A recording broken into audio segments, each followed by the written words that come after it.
Morgen and good morning. Good morning. Safra de Maratova. How have you been? Thank God. Haidullah Shem Kitov. I saw a very brief clip and then I saw it edited afterwards. And I thought I saw the Rabbi say to Nathaniel many years ago that he will be the Nasi when Mashiach comes. And then later on I saw the same clip and that part was edited out. Was it known to be a real? I don't know. I never heard that. You never heard that? Really? Yeah, somebody also mentioned that the Rebbe said it to him, but I don't know. I never saw such a thing. I mean, it's usually very rare he should say such a thing, so it's a little surprising to me. Really? Yeah, it could be it was more like a bracha. Right. The same bracha. More like a bracha, or that hopefully Mashiach will come now. So right. I think that makes more sense. The Rebbe was very careful with these things. He also was very careful of conferring too much spiritual power and dignity over a political personality who, comes and goes and has ups and downs and makes mistakes. And right. And swayed by other powers. By other powers, and so he was very. Right. And he gave whatever he can give, wisdom and love and empathy and encouragement and motivation, but didn't turn it into, David HaMelech is one of the Raglei HaMerkava, David Melech is Fel Chai V'Kayim. Right. It's a funny story. There was once a Lag BaOmer parade in Crown Heights. They had the Lag BaOmer parade. The Rebbe would come out with all the kids. Every year it was beautiful. It was 10,000 kids, 20,000. It was a very nice event. So so they would have all these signs, Torah Tziva Lanu Moshe, Shema Yisrael, V'ahavta l'Recha Kamocha, whatever. So they had one sign, David Melech Yisrael Chai V'Kayim, and they would have floats, and a big David Melech Yisrael Chai V'Kayim. So the foreign minister of Israel was then David Levi. And he visited the parade, and he says, wow, Eze Kavod, Natnu li. Look at that. I didn't think they know how to give so much kavod. It worked. Was he joking? He wasn't joking. No, he thought that it was made for him, yeah. It was cute, it was charming. Right. Or maybe he was joking, I don't know. That was the story that went around. Right. Maybe it was just, it was very funny. But it's unbelievable what's happening now. Hashem has given Israel historic opportunities that it hasn't had in 100 years, literally. Trump said yesterday he wants to buy out Gaza. Yeah, I saw. It's a brilliant cup. I mean, the opportunities that Israel has now to tell the world the truth about Eretz Yisrael is unprecedented. Be unashamed. This is all that. Unashamed, the whole Eretz Yisrael, it's God's gift to us. You want to live here like a mensch as a guest, wonderful. If not, there's a big planet. Right. And to give the Arabs the memo that we won the war and the game is over. It's an unbelievable opportunity. If Jews can get rid of their own inferiority complex. Right. I mean, you saw what happened yesterday with Trump saying, he'll take over, America's going to take over Gaza, make it the Riviera of the Middle East with thousands of jobs, and game is over. And the woman said, but it's their home, it's their home. He said, it's hell. What a home? It's a hell, it's a hell house. He said, it's a hell house. That, you call that home?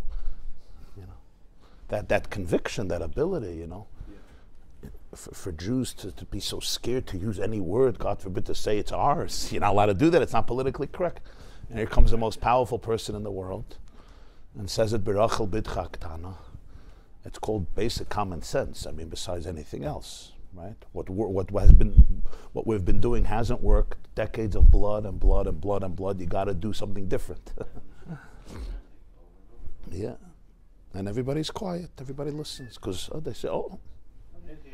Netanyahu said yesterday. He says that people hear what Trump says, they go crazy, and then they scratch their head and they say, "He's right." It's an unbelievable opportunity for Israel. Unbelievable. Not just with Gaza, with Yehuda, with Shamron, with all of Eretz Yisrael. The way we know it's good is because Ben Gvir said he'll rejoin the coalition. Yes, yes. No, it's really it's unprecedented. I just hope we get the memo. It's literally a historic opportunity for moral clarity and for conviction, strength, identity. Yeah. That's like it's so funny. And then Mashiach could come. Thinking how it's like the not right moral clarity Yeah, exactly. Yeah. Well, as the Rambam writes in Hilchos Days, when you pull, when you bend the page completely in one direction, you have to do the opposite direction. You can't do derech emtsoyis. Derech emtsoyis is for normal people. When a world is sane, derech emtsoyis, a middle path, is very good. When insanity goes one way, you must have a power of insanity to bring it back to the middle. Yeah, we call it shtus dekdusha, exactly. That's why he was chosen. Any person who would be different would try to do the middle path. They would never be able to win. You're talking about a culture that went insane. You can't talk about men and women anymore. I mean, there's nothing you're allowed to talk about. Hitler's not evil. October 7th wasn't evil. You're talking about a culture. You're talking about Harvard. I mean, you're talking about the elite of American culture that went completely insane. Who can begin to heal it? Conversations, intellectualism. That's the problem, intellectualism. Intellectualism has been hijacked completely by insanity. You needed to have mamish a koyach of someone. yeah, mamish. It's an unbelievable thing that you see. Huh? Yeah. yeah. It's really fascinating. I mean, he may have been chosen by God to heal the world, to bring it back to some moral sanity. I mean, there was an insanity that went on. There was no right and wrong. There's no civilization without that. There's no Lashavas Yitzhara. It was like Der Hamabel. Malach Haaretz Hamas. Hamas became the hero. Literally, Malach Haaretz Hamas. Mamish. Somebody to simply say, raping a woman is evil. Oh, really? Whoa, we never knew that. Oh, burning a child alive is not a right thing. Oh, wow! Trump was mechadish that. We don't believe in burning children alive. For the president of Harvard, you can't say that. Who speaks like that? Microaggressions are much more important than not burning children alive. Not insulting you in a lecture is much more important. I mean, you're talking about insanity of the highest levels. So it's fascinating. We have to be grateful. You think this is the turnaround? I hope. Yeah. Our job is to be the conduits, but we have to be conduits. And but it seems like he was. I saw yesterday. It's literally a historic opportunity for the leadership of Israel. But I don't know if they got the memo. Trump got the memo already. I don't know if they got the memo. There's a deep fear that Jews have. Galus has gotten to the Jewish people. It's called 2,000 years. 2,000 years of horrible persecution gets to people. Some people call it that. Huh? Yeah. Huh? Time to let go of the trauma. Yes. Yeah.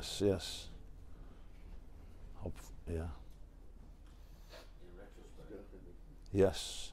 We should see Psuras Tovas, B'Tova Nirava Nigla. V'nafechu, the complete transformation of the darkness into light. Huh? Yeah, listen, at the end of the 60s, the 70s, I remember I was a kid, I went to Israel, I think in the early 81, or a young child. You could see the Arabs were frightened from Israeli soldiers. You could go anywhere. I remember we went to Yericho. It was safe. You went to Shechem, Kever Yosef. Nobody even thought twice. There was a fear that existed. And it was good for them. They were safe. It was good for them. Yeah. And then the Jewish people, in their own insanity and insecurity, completely resurrected, allowed the terror organizations to be resurrected by ceding not just territory to them, but by ceding conceptual territory to them.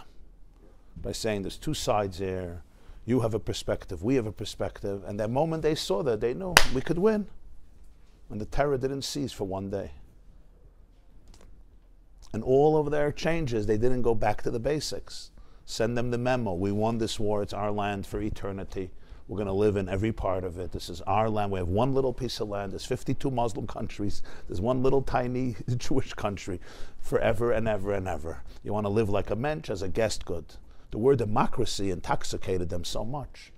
And here you have the President of America who said, I'm going to take over Gaza. Not Israel, not the Jewish people who've been in Israel for 4,000 years. Me, Trump. America, that's not even 300 years old, is going to occupy Gaza. And one of the women was here, but it's their home. It's their home. What about democracy? But everybody understood. You're talking about a hell house. You're talking about what democracy? Gehenna. Berlin in 1945, what's democratic about taking over Berlin? The answer is you have Hitler. You have Hitler. There's no democracy. But Jews were so busy with democracy, that they allowed Hitler to grow and grow and grow and grow, and that's what they're facing now. And here you have a non-Jew who's trying to teach them how to respond. Democracy you talk about when there's two people who can respect each other, who are happy if you split the cake, you take 50, I take 50, and we're both happy. What you're talking about, it's a cancer that wants to destroy you and your children completely. The word democracy is the most foolish, undemocratic word in the world. Democracy is based on principles of love of life, respect for your neighbor, human decency, the ability that we both need to coexist. When you're dealing with an ethos that it's kula shali, the whole thing is mine, we're going to kill every last Jew, October 7th is going to happen again and again and again. To use the word democracy is the most foolish and undemocratic concept in the world. It happened with Chamberlain and Hitler. Yeah, this is Chamberlain and Hitler. Yeah, but you would think that the Am Chacham v'Navin, the intelligent Jews, would have learned from Chamberlain. I vote Rabbi for president. Huh? I vote Rabbi for president. We have a president. My natural... He's nominating me for president of Gaza. Gaza's looking for president. I don't think Trump is giving away that position. He said it's the Riviera of the Middle East. That was pretty cool. I was in Gaza. You ever been there? The coast. It's amazing. Gush Katif. Yeah, amazing place. Beautiful. Something beautiful. They gave it literally to the Nazis with the greenhouses. Yeah. Within a few hours, everything was destroyed and the missiles started to come. If Israel had a little seichel, if Sharon had a little dignity, he would say, it's over. We're done. So what happened? They made Hamastan there. They literally, it was like Hitler was in a bunker, and imagine the Allies would tell Hitler, okay, we have Rahmanas on you. You know what? Take over a little part of Berlin and stay there. And a few years later, a second Holocaust. That's what they want. They want a second Holocaust. And this is Arik Sharon. Arik Sharon, who his whole life was a bulldozer. But his strength wasn't rooted in Jewish roots. Same thing with Rabin and Peres. And even Menachem Begin with Camp David. The greatest disappointment was Menachem Begin, because Menachem Begin was a Jew who was so proud of Judaism. You know, he kept Shabbos to a certain degree. He was made of a different cloth, Menachem Begin. But when it came to Camp David, he surrendered to the pressure of Jimmy Carter, and Egypt. And the peace with Egypt, you see what happened, what it looks like. The whole Gaza, Hamastan, was built because of Egypt. This was one of the most foolish mistakes Israel made, and it was the precedent for Oslo and Gush Katif, the Camp David Accords. Menachem Begin, but the pressure was so deep, because the presidents then weren't like Trump. They would pressure you like crazy. And if you didn't have good Jewish identity, it was very, very difficult. Huh? He was a tough guy. Stubborn man. Okay, so that's this commentary. All the news that's fit to print. To hear.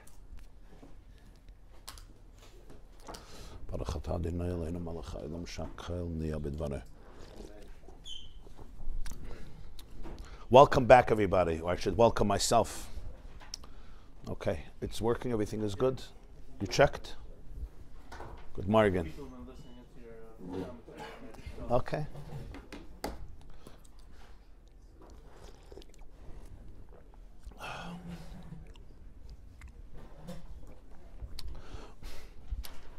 So we have learned 5 classes, 5 shiurim on the Mamer Basi Legani, Tafshin Chaf Hey, Basi Legani 5725, 1965, that the Rebbe presented on Yud Shvat Tafshin Chaf Hey at the yard site of the Rebbe Rayatz, the 6th Lubavitcher Rebbe, as he would say every year, the Mamer Basi Legani, as we discussed in the earlier classes. So the first 5 classes, we went through the first section of the Mamer, and we're now in this kuntus, we are up to page Page Yud Daled. Page Yud Daled, in the middle of Seif Gimel. The second paragraph, Va'adayin Tzarech Lahavin. Page Yud Daled in this contrast. And so we're now going to continue.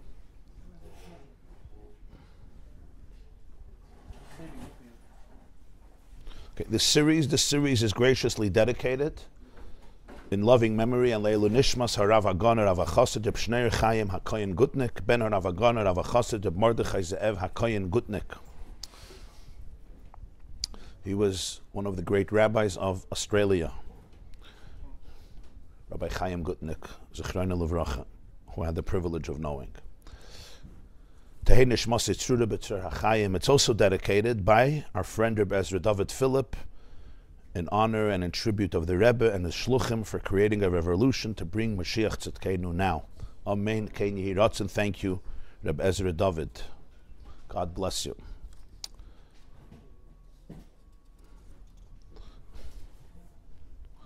Okay, just before we begin inside, we're going to start Vadayin Tzarech Lahavin. So Be'ezer Hashem, we're learning today. We're also going to learn tomorrow, and we're also going to learn Friday. So this week we'll have a shir also Thursday morning and Friday morning, also 7:45. Yud Shvat actually is on Shabbos. So Mitzvah Shabbos is going to be a big fabrengen here. Everybody is invited. It's going to be 24 shei upstairs next door. And it starts 8:30 p.m. with a malava malka and hot food and music and a beautiful fabrengen honoring the 75th yahrzeit of the Rebbe Rayatz and 75 years of the Rebbe's leadership. And Be'ezer Hashem will also be on live stream, 9 o'clock on the yeshiva.net. It will be live streamed. So that's this coming Mitzvah Shabbos. Please share with relatives or friends. Okay, so we have been exploring what's called in Kabbalah and Chassidus Soid HaTzimtzum, the secret of the Tzimtzum. The Tzimtzum, which is one of the profound ideas in Teres HaNister and Pnimiyus HaTorah and Kabbalah and Chassidus, that the Arizal first articulated clearly in his Sefer Eitz Chaim, in the beginning of Eitz Chaim. And this concept of Tzimtzum has not just ramifications about some aspects of life, but of all of life, and really the essence of life and the essence of Yiddishkeit. We learned a lot of the introductions to this concept of Tzimtzum.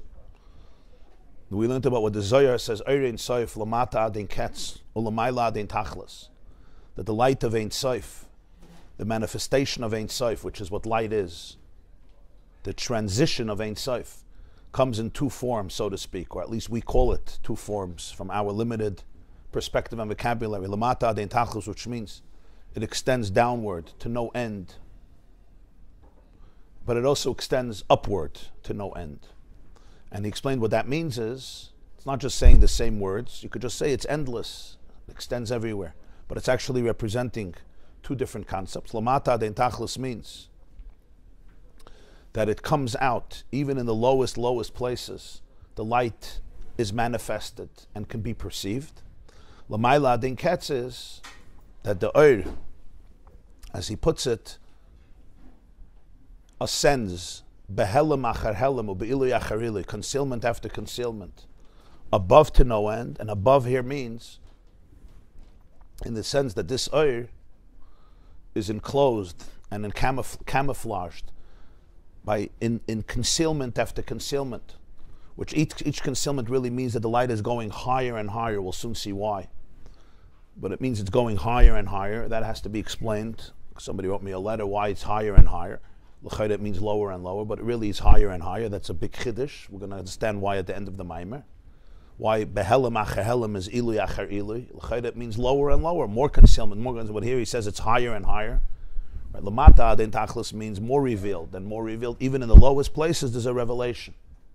Even post Tzimtzum. And Lamayla Adin Ketz means higher, more and more and more concealed. But in all the concealments, it's still completely Eirein Soif.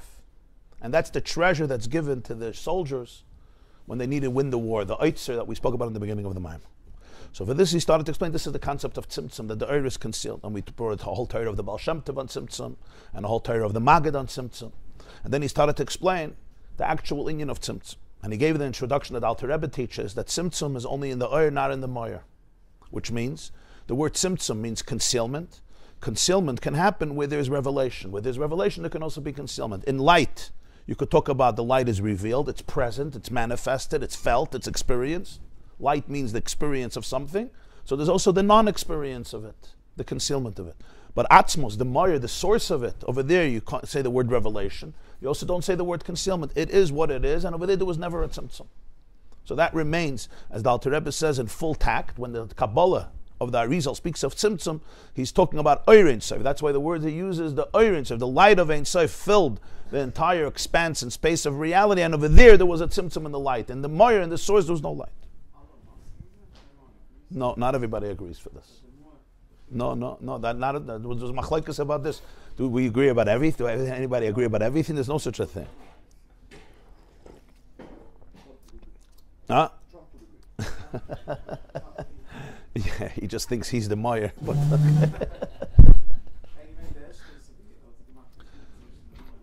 he articulated very clear in Torah, Parshas Vayera, many places in Likutei Torah, that the whole union of tzimtzum is only in Oyer. As he puts it there, Hamayer hu beizgalos. Those are his words. Hamayer hu beizgalos. When he says Hamayer hu beizgalos, he doesn't mean his galos like Oyer. He means his galos means it's fully as is. There's no change, and that's why children, even children, yoidim, his lashon is afilu tenoikus yoidim sheyesh alakam matzah. Even children know that Hashem is here. How do children? What's the big deal? Children know. You taught it to them, so they know it. The Rebbe is saying the child in each of us knows it. That's atzmos. The child doesn't know about Atzilus and Spheris and Adam Kadmon and Kalim and Kav and Rishimu and Toyu and Tikkun. The child doesn't know this. A child speaks about Hashem, he speaks about atzmos. And over there was no tzimtzum. And that's the idea of Shem Shemayim Shagar B'fi Kol. Yeah, Yid says the Eibishter is da, Hashem is here. That's the union of atzmos. Over there was no tzimtzum. And that's in many ways a very simple thing, but it's everything. That's beyond Oyer. Oyer is the way it's manifested, it's experienced, it's revealed, it's transmitted, which is what light means. Light means when something in its essence is not anymore in its essence, it's revealed to me. The fact that there's light in the room allows me to see you. The question is, how much of you do I see? Right? In Oyer, there could be so many different levels. There could be the concealment of Oyer, there could be the revelation of Oyer. But in Atzmos, he says there's no concealment, there's also therefore no revelation. It's not the union of tzimtzum, is not shaykh to Oyer. That's the first step he explained. And this will become very, very relevant, as we will see later on. Now he's going to go to the chiddush of Oyer. Even the tzimtzum in Oyer is shaloi kipshutai. Even though the Arizal says in Oyer there is a tzimtzum, in Oyer there is no tzimtzum. Granted, fine. Yet not everybody agreed to this. Some held that tzimtzum was also in the Oyer and Atzmos. Yeah, this was a shitta from those who interpreted Arizal a certain way. That tzimtzum, this is part of the machlokes of tzimtzum kipshutai. Literally or not kipshutai is although if it was in the Mayer or only in the Oyer. That's part of the machlokes. In Oyer there was also a machlokes if it's kipshutai or shlei kipshutai. That's one machlokes. But there's another machlokes if the tzimtzum was in the Mayer or b'chlal not in the Mayer. The Alter Rebbe held, and this was the shittas Abal Shem Tov, and the whole chassidus is based on this. Major themes in chassidus is based on this. It all comes back to this. The Alter Rebbe held and says clearly that in Atzmos there was b'chlal no tzimtzum. The whole word, the whole concept, the whole experience of tzimtzum doesn't even relate to Atzmos. Even in Oyer, there was no real tzimtzum. What do you mean there was no real tzimtzum? It's not saying that Rizal was making a joke. Tzimtzum shalei kipshutei means it can be perceived as a tzimtzum. Don't take the word literally. Don't think the word literally means it's a perception, and it's a real perception. Perception doesn't mean here that I'm just, I had a daydream for a few minutes. It's a perception that creates quite a lot of havoc. And it's a perception that is essential to the purpose of creation. We don't here mean a perception, take your vitamins and drink a coffee and get rid of your perception. We're talking here a perception that becomes reality. But ultimately, we're using the word perception because that means it can be worked through. At the core of reality, there's tzimtzum shalei kipshutai. And that's now going to be discussed.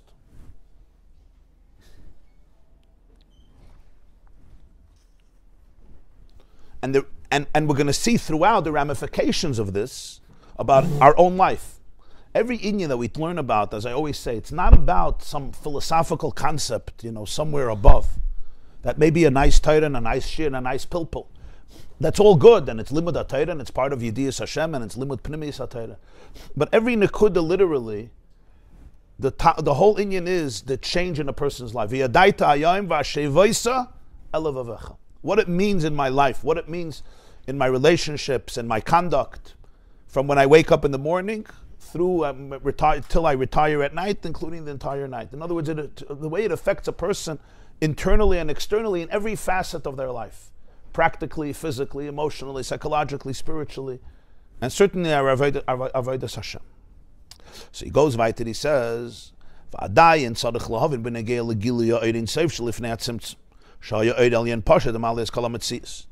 here we need to understand, when we talk about the Ein Sof, the revelation of the light of Ein Sof Pri Tzimtzum, which the Arizal says, this is a quote, that Oid Elyon Pashat, there was a transcendent, simple light that filled all of Metzias.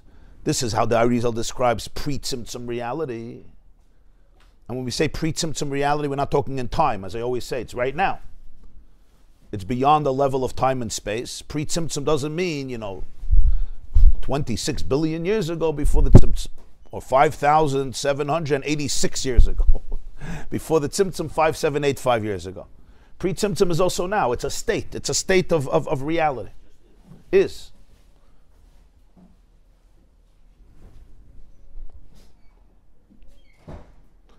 And as we're going to see, and I don't want to spoil it, the whole chiddush of the Baal Shem Tov and the Alter Rebbe was that state of reality is also now. That's what Tzimtzum Shalei Kipshutei means. Okay, but that's going to be developed here. And the reason it's going to be developed is, you just say, believe the Arizal, believe the Alter Rebbe. I believe the Alter Rebbe, I have no problem believing the Alter Rebbe. But that's not the Vart. For that you didn't need a Tzimtzum. The whole idea of Tzimtzum is that it should be able to be worked through and experienced by the person. That's why embodiment is the key, and that's what we're going to see is the whole inyan of Tzimtzum. The inyan of Tzimtzum is internalization. Like the Maggid put it, there should be able to be Achdus. Tzimtzum is an uptight in Achdus. And that was the revolution of the Baal Shem Tov. Tzimtzum is not Tzimtzum, Tzimtzum is Achdus. That changes everything. Literally, Tzimtzum is not Achdus. Tzimtzum means distance. Tzimtzum means I'm withdrawing, literally withdrawal. That's what the word Tzimtzum means, to withdraw. L'tzamtzem, to filter, to condense, to limit. L'tzamtzem et ha'or, to limit, to shrink the or and give you only a little bit. In other words, I'm withdrawing, I'm giving you a drop. From the Niagara Falls, you're getting 1 cup of water. From the sun, you're getting 1 little ray of light. Right? It's a limit. That's the word. That's what the word tzimtzum means, to limit. You say a person is an adam mitzumtzam in Hebrew. What does it mean, adam mitzumtzam? Huh? If it's shaloi kipshuta. I want to bring out, it's important. Mitzumtzam means very narrow, right? Very mitzumtzam. You think in tzimtzum. What do you mean you think in tzimtzum? You think very, very small. You're not expansive. So the word tzimtzum actually means that the Ein Sof went into smallness, not expansive. And that was necessary to create the world. Because if Ein Sof would be expansive, not but tzimtzum, everything would be infinite. I wouldn't be sitting here talking about infinity. Right? The very fact that there's you and I and we're sitting here and dealing with our lives, that's tzimtzum. Comes the Maggid and tells us that the whole tzimtzum was there should be achdus. In other words, tzimtzum is not about withdrawal, it's about unity. Tzimtzum is a din in achdus. That flipped it completely. So the process must be integrated because that is the whole point. We're not trying to undo the tzimtzum, we're trying to transform the tzimtzum. There's a big difference between undoing and transforming. The purpose of coming into this world was not to undo what happened. For that you didn't have to create the world, just undo. You press Control, Alt, Delete. Thank you. The point is to transform it. You understand the difference? It's a very big difference. Just to come into darkness and then cancel it, do woke on darkness. They should do woke on darkness, not on light. So for that, you didn't have to come into it. The chiddush is not to cancel it out, to transform it. For that, you have to work through the tzimtzum. You have to work with the tzimtzum. And you have to burst the bubble. You have to create a crack in the tzimtzum and open it up, dissect it. Yeah. So if the tzimtzum originated in a sense of distance, then it's a real tzimtzum. But if the whole tzimtzum originated in infinite love, so the question is, why would you make a tzimtzum? And for this is going to be the answer is, the whole tzimtzum is for achdus, for oneness, for love, for deeper love. And that's really tzimtzum shaloi kipshute, the way it comes out in Avodah, as we will see.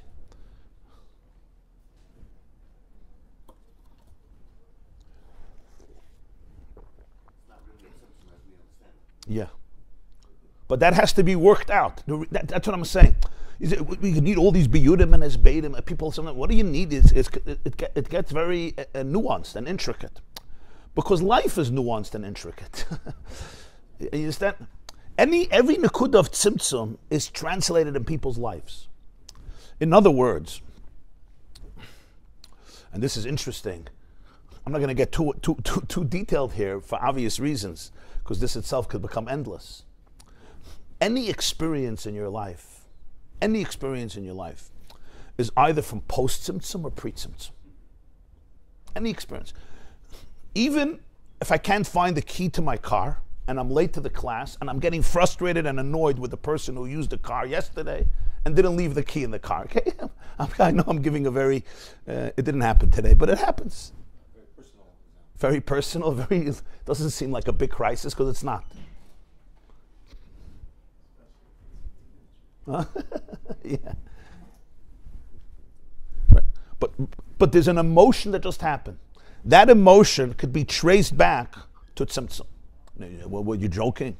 Yeah, in other words, that emotion, whatever that brought up, if you go deeper and deeper, whether it's a sense of abandonment, whether it's a sense that you can't trust anybody, whether it's a sense that nobody cares about you, whether it's a sense that people around you are lazy, are entitled, are selfish, are self-centered, are narcissistic. They take whatever it is that you'll talk to your therapist in detail, or to your wife, or to your shviga about what it's bringing up. But even the smallest inyan, right? You can't get a visa, you can't get a passport. You're having a hard time getting a job, your car broke down. You're struggling with a school, you're struggling with a shit, whatever it is. Kol chada from shurdlei, big things and small things. But every nekuda, every experience in life is tuning into a frequency in the world. Right? This is the foundation of all emotional work. And finding that frequency is either post-tzimtzum or pre-tzimtzum. So every nekuda in tzimtzum is translated into every experience. Every experience that we're having, either it's from pre-tzimtzum or post-tzimtzum. Now you can understand that every experience that's rooted in pre-tzimtzum is going to be an experience of Ein Sof. That's where pure and infinite bliss comes from. That's pre-tzimtzum. Every experience of post-tzimtzum is already, where the Ein Sof is completely concealed, and hence, I'm on my own. I need to survive. Now in this itself, there's endless levels. Endless, literally, because post-tzimtzum, Atzilus is also post-tzimtzum, and Bria is also post-tzimtzum, and Yitzir is also post-tzimtzum, and even higher than Atzilus is post-tzimtzum. So even post-tzimtzum, you're talking about endless levels. But it's a frequency of post-tzimtzum. So by working through the tzimtzum, it's really another word in English of working through every experience in your life until there's alignment. So it comes the Maggid and teaches us that the whole nekud of tzimtzum was, there should be alignment, there should be achdus. But it shouldn't be achdus in a way where you bypass your identity, but there should be achdus in a way that it's integrated, it's embodied. And that's why working through the tzimtzum is of critical importance, not just of critical, but that is the essence of all. Yeah, very good. Not sweeping the tzimtzum under the rug, but holding space for it with empathy, appreciating what it is, and of course, not sweeping pre-tzimtzum under the rug. Because that's the only thing that can hold the tzimtzum. That can hold space for the tzimtzum is pre-tzimtzum. Oh. So that's where the ultimate transformation happens. That when somebody really works through the tzimtzum, and they reach a place of tzimtzum shaloi kipshutai in their own soul, so they learn that there was never a tzimtzum kipshutai. So all the distress and pain was a perception that was based on a certain understanding and experience of life. So it transforms the past experiences too. And it even transforms the perception of the past experiences. It doesn't only transform the experience, it transforms what I went through from my perspective, because that's also part of the tzimtzum. And then there's a different level of healing. You understood the last point? If you experience it, that's Mashiach. That's the frequency of Mashiach. That's the Geula. That frequency is Geula. At least it's the beginning of it. It's the beginning of it. You know, it's not just those good things in the world. Avada. It's much deeper. The Rebbe used to always say, it says in Medrash, Geula is Goyla with an Aleph. It's interesting, you would think that the word for exile and the word for redemption should be different words in Hebrew. It's not, it's the same word. Goyla is exile. Gimel Vav Lamed Hey. What's Geula? Gimel Vav Lamed Hey. Really? Yeah, but there's an Aleph. You remember the Baal Shem Tov said it's about going back from the Tuf to the Aleph. The moment you get from the Tuf to the Aleph, you look at the Goyla, oh, that's Geula. So Geula is not, Mashiach flying down on a BMW or on a donkey from the heaven and distributing, free, uninhibited Kool-Aid to everybody. There'll be Kool-Aid also. It'll be healthy Kool-Aid, not food coloring. But the Vart is, it's reality. It's Goyla with an Aleph. So say, so what's the big deal? Who needs it? Oh, it's a big deal. The moment the Aleph comes into the Goyla, that's Geula. So Geula is not a different universe. Geula is re-experiencing the Goyla from the Aleph perspective. And it doesn't only transform the future, it transforms the past also. That's what we spoke last year about Akiva Nichamtanu, right? The end of Maseches Makkos. I told you the Rebbe made a siyum on Makkos at this Fabrengen. And the last vart is that Akiva was laughing when he saw the foxes and they told him Akiva Nichamtanu, because Akiva didn't talk about the future. They all believed that Mashiach is going to come, but they were still crying because now there's a fox coming from the Kodesh HaKadoshim. Rabbi Akiva was laughing now, even though he also did Kriya. It says in Harat Seifim, they were all there, they did Kriya. So he also tore his clothes. He understood what they understood. That's why he asked him, why are you crying? Because I know why I'm laughing, but I want that you're crying. I want you to understand that your crying is what's making me laugh. My laughter is not divorced from your tears. I'm not like living, as an angel in a spiritual spaceship in a different world and everything is sweet and dandy and beautiful. That's bypassing the tzimtzum. And yeah, you have neshamas that attack higher souls, they never really land. Relative to our world, they're pre-tzimtzum. When you say pre-tzimtzum relative, it means not mamish pre-tzimtzum. But relative to our world, it's a much higher level where there's less concealment. But that's not Rabbi Akiva. Rabbi Akiva was completely present. Fakert. Rabbi Akiva was a Ben Gerim. Rabbi Akiva came from non-Jews. Actually, the Rebbe said in Avart, he said, only Rabbi Akiva can do this because he came from non-Jews. So he's the only one who could transform the Churban into Geula. Because he was completely present in that space. Yeah. What? Yeah. What? It says in Gemara and Sanhedrin, it says, I think Daf Tzaddik Vav, Mibnei, it's not in all of our versions, but it's in many of the Nuschayos. Mibnei Banav Shal Sisra, Lamdu Toida B'Bnei Brak, or Manu Rabbi Akiva. Rabbi Akiva came from Sisra. Now Sisra was what arch enemy of the Jewish people. The story in Shoftim with Dvorah. Dvorah killed Sisra. She gave him milk and he fell asleep and she put the peg in his forehead. He was like the Hitler of the time. And the Gemara says in Maseches Nazir, Daf Chav Gimel, that the way that she got him so tired was Sheva Be'ilos. She had intimacy with him 7 times. And he impregnated her, and from that came Rabbi Akiva.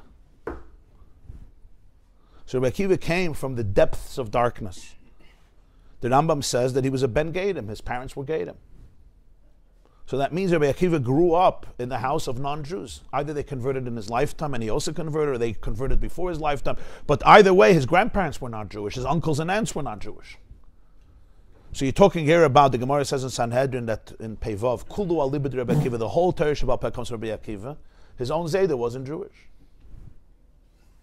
I don't know if Rabbi Akiva would have been taken into yeshiva these days. I don't know if his daughters would make it into seminary. That I don't know. Huh? And who would want to do a shidduch anyway? but it brings out a point. So Rabbi Akiva, the Rebbe said, he came from the Tachlis HaTzimtzum. So he's the one who could tell you the truth about Tzimtzum. Only him. Because he had to work it through in himself. He had to confront it. He couldn't bypass it. So he's the one who revealed to the other Tanaim, Rabbi Gamliel, Rabbi Yeshua, and Rabbi Elazar ben Azariah, the emes about the fox. Dvarim neflayim, amazing, unbelievable vart. Okay, so now, when we talk about this oir, that's Hayim Mali Kol HaMetzias. What's right? Mali Kol HaMetzias is beautiful words. It filled all Metzias. What does it mean it filled all Metzias? There was no Metzias. That's the point. Mali Kol HaMetzias means there was no Metzias outside of Ein Sof. That's when it filled all of Metzias. It doesn't mean there was a drawer and Ein Sof filled the whole drawer. There was a big house, there was a big empty world, and Ein Sof filled the whole world. That's not what Arizal is saying. Kol HaMetzias means the concept of reality. Metzias is reality. Motzui, Metzius, it is. Metzias means existence. Motzui, right? Motzui. So when Mala is Kol HaMetzias, the very notion of existence was Ein Sof. There was no notion, there was no concept, there was no experience of existence on any level. Not with your mind, not with your heart. There was also no mind and heart. That's the point. There was nothing outside of Ein Sof. They say, what does that mean? I don't know what that means. I know, because I'm post-Tzimtzum. Of course I don't know what that means. That's why I'm giving it, that's why we're learning about it. If we were pre-Tzimtzum, we wouldn't learn about it. So that's why Ein Sof Maliyas Kol HaMetzias, the words of the Arizal are so powerful. The whole Metzias was filled by Ein Sof. Now when you say filled, right away it means two things. You say the tissue box is filled with tissues, and the cup is filled. When we say filled, right away it means two things. But that's only in physicality. When you're talking in the spirituality, when you say something is filling something else, it doesn't mean there is something and it's filled by something else. It means that is the whole reality of it. We use the word filled because that's the word we use, because we live in that world of polarity. Yeah. You understood what I just said? So Ein Sof Maliyas Kol HaMetzias means there was no definition of the word Metzias outside of Ein Sof. It's not that there's Metzias, but Metzias knows that there's Ein Sof. That's not Maliyas Kol HaMetzias. Maliyas Kol HaMetzias means he puts it over there. He says, Lo haya makom lamidas elmas. There was no space for Metzias. That is Metzias. Even the word existence didn't apply. Because the word existence, as spiritual as it is, means existence. Now the question is, what exists? I exist, you exist, the universe doesn't exist. We think we exist in the matrix, we exist in our mind, we exist in your mind, we exist in God's mind. I think, therefore I am, therefore I think.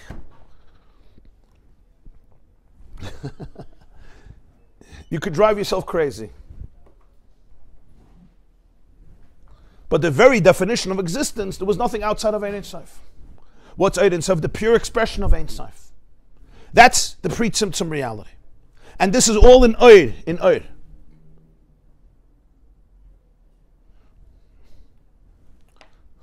And then comes the Tzimtzum and makes some change in this.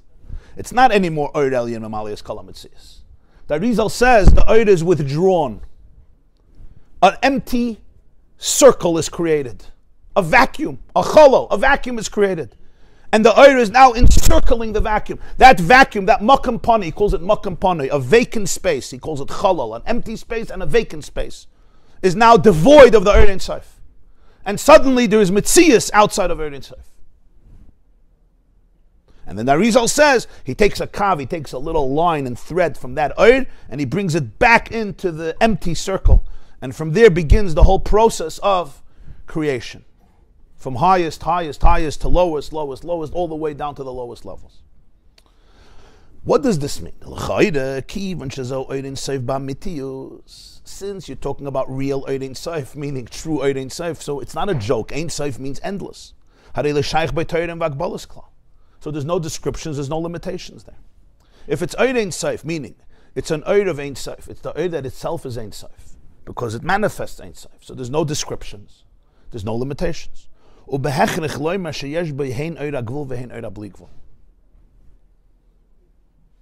you need to say that this light has both the capacity for finiteness and the capacity for infiniteness, for infinity.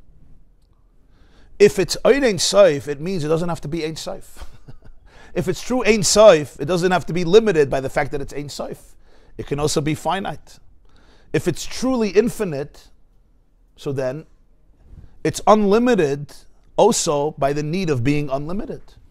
being unlimited is also a description. You're infinite, you're everything, you're everywhere.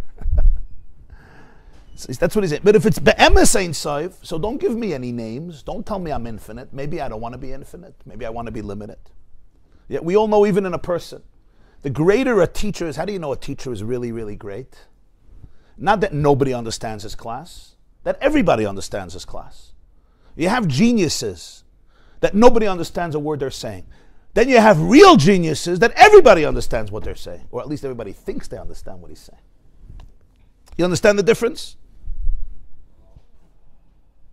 Rav Shlomo Yosef Zevin says that Rakachover, when you read his Torah, almost nobody understands it. He says when he spoke, a 5-year-old understood. A 5-year-old understood. Rav Zevin writes this in Ishim B'Shittis. The greatest Gaon is the one that can be extremely limited. In other words, I'm just giving a little mashal. When he says Oirin Soif Be'emes, it means it doesn't have to be unlimited. Unlimited is also a term. It could be limited. So there's Oira Gvul and there's Oira Bli Gvul. Hainu, Heina Oir Shenoisen Makam L'Metzias, Ve'ena Oir She'ena Noisen Makam L'Metzias Eilamas. In Oir Ein Sof, there was two things. There's the Oir that gives room for Metzias, and there's the Oir that doesn't give room for Metzias. Don't say Oir Ein Sof is limited by the fact that it has to exclude the world. That's also a limit. There's also if it's infinite, there's also the capacity to be finite. That's what real infinity means. In other words, infinity can also be a trap. Just, all right? You understand what I'm saying? It's gewaldige Wort. Real Ein Sof means, stop calling me Ein Sof. We get caught up. It's infinite, it's everywhere. Maybe not. It could be Ein Sof. It could also be not Ein Sof. So, if it's really Ein Sof, so why is it have to be Mamalias Kol HaMetzias? Maybe it's not Mamalias Kol HaMetzias. If Hashem could manifest himself as being finite, I have space for others. I don't have to. That's what he says. There's the Ocean Noisen Makam L'Metzias. Segit an art. It gives space for Metzias. And there's the Oir that doesn't give Makam. Umawatam Shoya Gilead and Soif Beifun Shoya Oidel in Pasha Malis Kol HaMetzias Loina Sinas Makam L'Metzias Olamas. So Mehecha Teisa. Where did Arizal come up with the idea that when the Oir Ein Sof is revealed, it has to be in a way that it fills the whole Metzias and there's no room for anything else? Why not? If it's real Oir Ein Sof, yeah. Stop putting names and limitations and titles, and if he wants to express himself in a finite way so there is room for other realities, so there is room. It's very impressive to us that it's infinite. But he says, but that's impressive with a definition. An amazing definition. We're not minimizing being Ein Sof. He's not minimizing it. But he's saying if it's really Ein Sof, go a step deeper. Stop making the limits that it has to be unlimited. So he's challenging the very words of the Arizal. Oir Ein Sof Mamalias Kol HaMetzias. No, Oir Ein Sof could be Mamalias Kol HaMetzias. It could be not Mamalias Kol HaMetzias. So you know what? We're not gonna. My Ein Sof is going to express itself in being limited today. There's room for you. There's room for you. There's room for you. Well, you don't need a tzimtzum. This is all based that you need a tzimtzum. You don't need a tzimtzum. The Oir itself has the koyach of gvul, has the koyach of bli gvul, has the koyach of infinity, has the koyach of finiteness. That is part of being bli gvul. Part of being Ein Sof means don't give it any descriptions. So the Rebbe says, that's why in the original Basi Legani of the Rebbe Rayatz, he adds a few words. When he quotes the Arizal, he adds something. He says, to understand the inyan of tzimtzum, the ne'isa ba'avodas hakodsh. One of the big svarim of Kabbalah is a sefer called Avodas HaKodesh. It's a fundamental sefer. It was written by a Jew named Reb Mamer ben Gabbai. He lived in the 15th century, in the 1400s, in Spain. And he wrote a sefer called Avodas HaKodesh. Over there he has a line, Avodas HaKodesh, in Chelet, first section, Perek Ches, Ha'ein Sof Baruch Hu Kashem she'esh lekoyach bebli gvul, kamoken yesh lekoyach begvul. D'im tomer she'esh lekoyach bebli gvul ve'en lekoyach begvul, harei ata mechaser shleimusa, ve'ein Sof hu shleimusa dekula. The Ein Sof, just as he has the capacity to be infinite, he also has the capacity to be finite. Because if you say he only has the capacity to be infinite, and he doesn't have the capacity to be finite, you are limiting his perfection. You're being mechaser shleimusa. Mechaser shleimusa means you're creating a flaw, a void in his shleimus. And Ein Sof is the shleimus of everything. So this is the gewaldike words of the Avodas HaKodesh. And he lived actually before the Arizal. The Arizal passed away in 1572. He lived earlier than Arizal. He doesn't speak about the tzimtzum. He just says, when you speak about the Ein Sof, don't think that you have to use the word Ein Sof. Ein Sof can also be a limit. He could be bli gvul, but he can also be gvul. And at the same time, yeah. and it's really one thing. We say two things again because vocabulary puts limits on things. We speak about things by describing them. If we don't describe them, we can't talk. Every word is another description.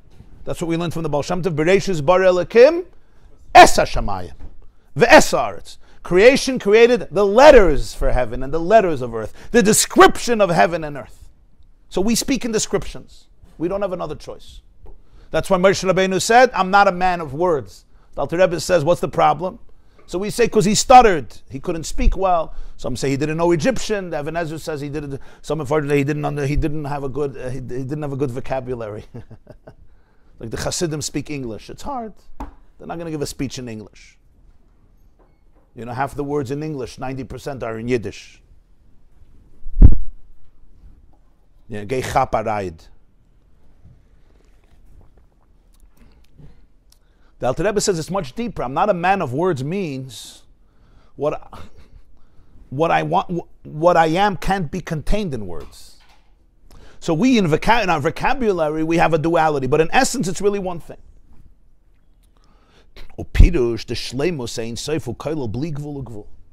shleimus of Ein Sof includes two things: infinity and finiteness. Bli gvul means no limit, and gvul means a limit, and that's all Ein Sof.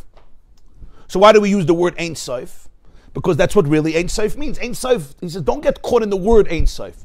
The description Ein Sof means unlimited, but really Ein Sof means unlimited by anything, including by being unlimited. And as I said before, and this is it's somewhat of a good mashal for it, even though obviously it's a very relative metaphor. Can you just repeat what you said? Because it seems to me that was like a massive point. You think I remember? Unlimited. That the Avodas HaKodesh is teaching us that it's really one truth, and that's the truth of Ein Sof. Ein Sof, true Ein Sof, is infinity. But what does that mean? So don't get stuck in the word infinity. Understand that the shleimus of Ein Sof means it's infinite, and because it's infinite, it's also not limited by being infinite. So it can also express itself in a very finite way. And as I gave you the mashal, right? You can have a master teacher who's a genius, and he's now speaking to 5-year-old kids, or 10-year-old kids, or maybe adults, but relative to his knowledge, they're completely on a different level. So he could speak in a way where he just expresses his genius and everybody says it went way over my head. But the greatest of minds can limit their expression to the point that it's custom made and filtered that the child can take it in and really understand it and even go home entertained. In other words, give it in a way that is completely accustomed and accommodates the capacity and the vessels of the recipient. That's not a smallness, that's a greatness. That's a godless. Some people are limited by their unlimitedness. You know, they're just up there and they don't know how to come down. It's just a little metaphor, but I'm just trying to bring out what Avodas HaKodesh says. Don't be mechaser shleimusa. Shleimus of Ein Sof means it's shleimusa de kula. It's the shleimus of everything. So it could be infinite, it could be finite. Don't give it names, don't give it titles.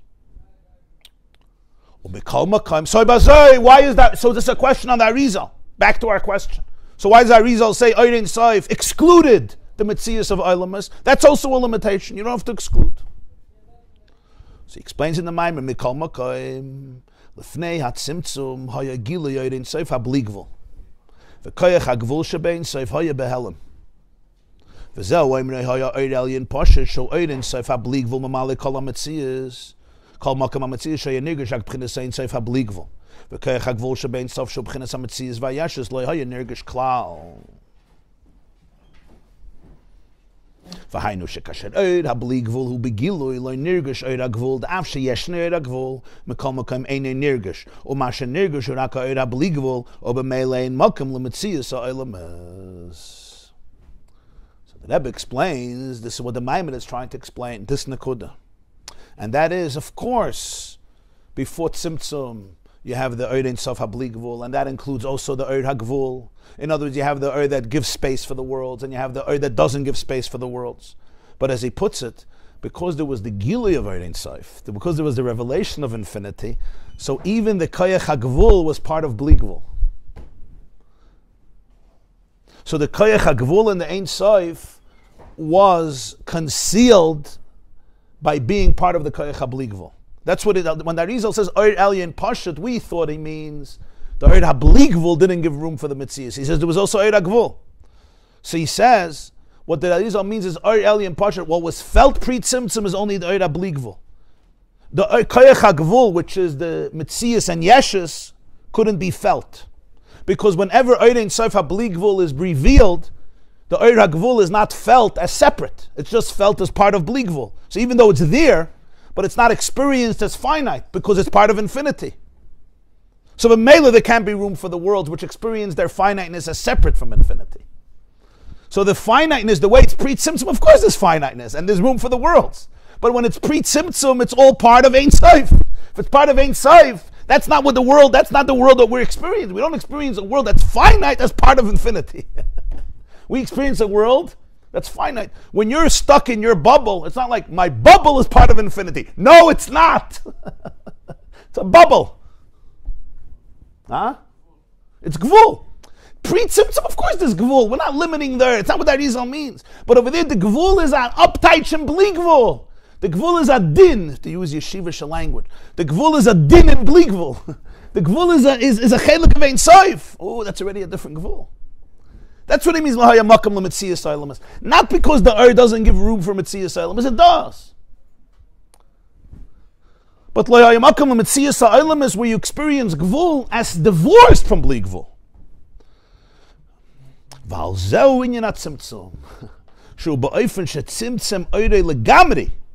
So what was the Tzimtzum? He completely withdrew his light. Completely.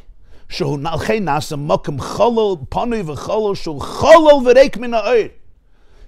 an empty space. What does it mean, an empty space? Empty from what? Empty from light. There's no his galus at all in the cholol.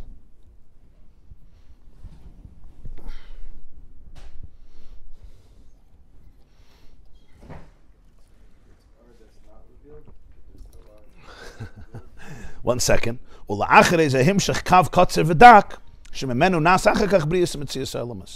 then into the empty space he brought in a kav kotzer, a short and thin line, metaphorically speaking, from which was afterwards created the whole Metzias and reality, the creation and the reality of the worlds.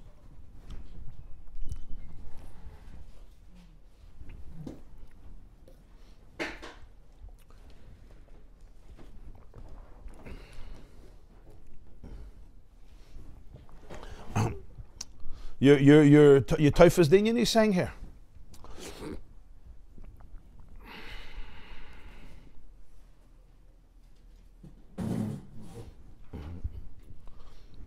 He asked, L'chayra Pri Tzimtzum, you also have the Oir HaGvul. He says, of course you do. And mitzad the Oir HaGvul, there's a room for the worlds. There's room for the worlds. Ein Chanami, there is.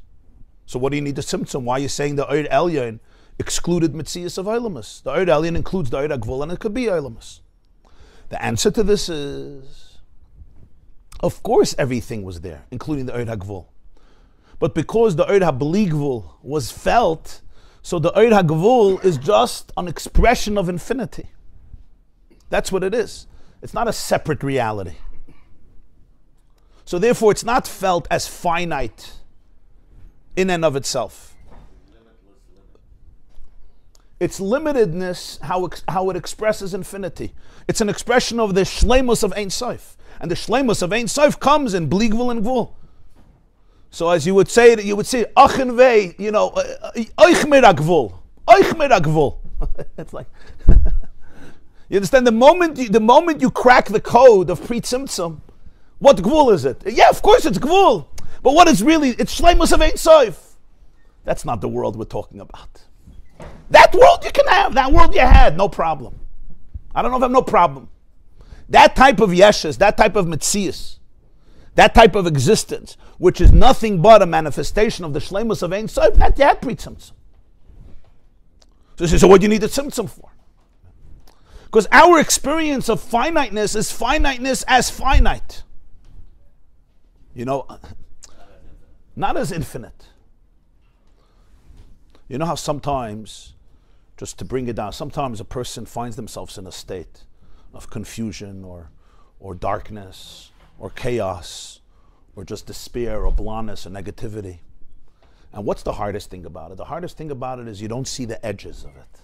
It's all consuming. You know what I'm talking about? Some of you know what I'm talking about.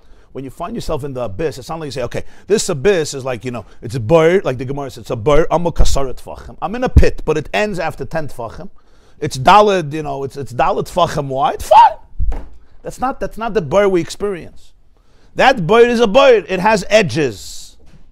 But there's a world outside of the bird. When we're in a bird, it's infinite. You understand? It's infinite. There's nothing else. So that's what it means to be in the abyss. To be in the abyss doesn't mean there's edges. When there's edges, you're good. Huh? It's a bird that feels like Ein Sof. That's what he's saying. It's not a gvul that feels like part of bli gvul. Okay. It's a gvul that feels like gvul. You're completely separate. For that you need a tzimtzum. As long as the oir was present, of course there was oir hagvul. What type of oir hagvul is? It's an oir hagvul that's expressing oir bli gvul. Gvul and bli gvul are the same thing. It's all part of Ein Sof. So when the Rizal says you needed a tzimtzum, it's not because there was no gvul before. There was a gvul, but the gvul was subsumed in bli gvul. It was a din in bli gvul. It was a din in Ein Sof. It was an expression of Ein Sof. Ein Sof is bli gvul. Ein Sof is gvul. So the whole gvul is just a heichetimtz in Ein Sof. There was no space for a metzias of oilamus, where finiteness is a true, powerful perception of reality. It's the fabric of our reality. There's a sense of abandonment. There's a sense of aloneness. There's a fear of abandonment.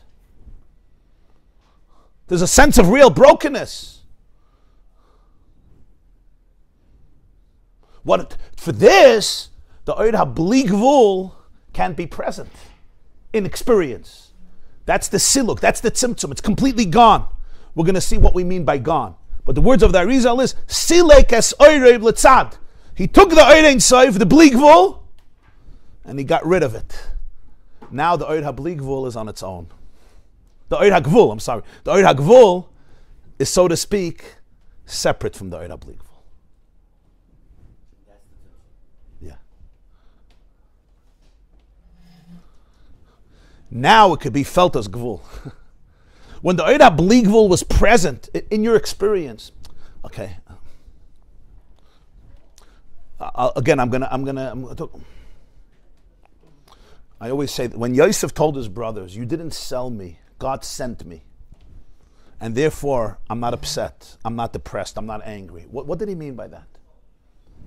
What he meant by that was that his Oid HaGvul was a chelik of his Oid HaBli Gvul. I want you to hear this.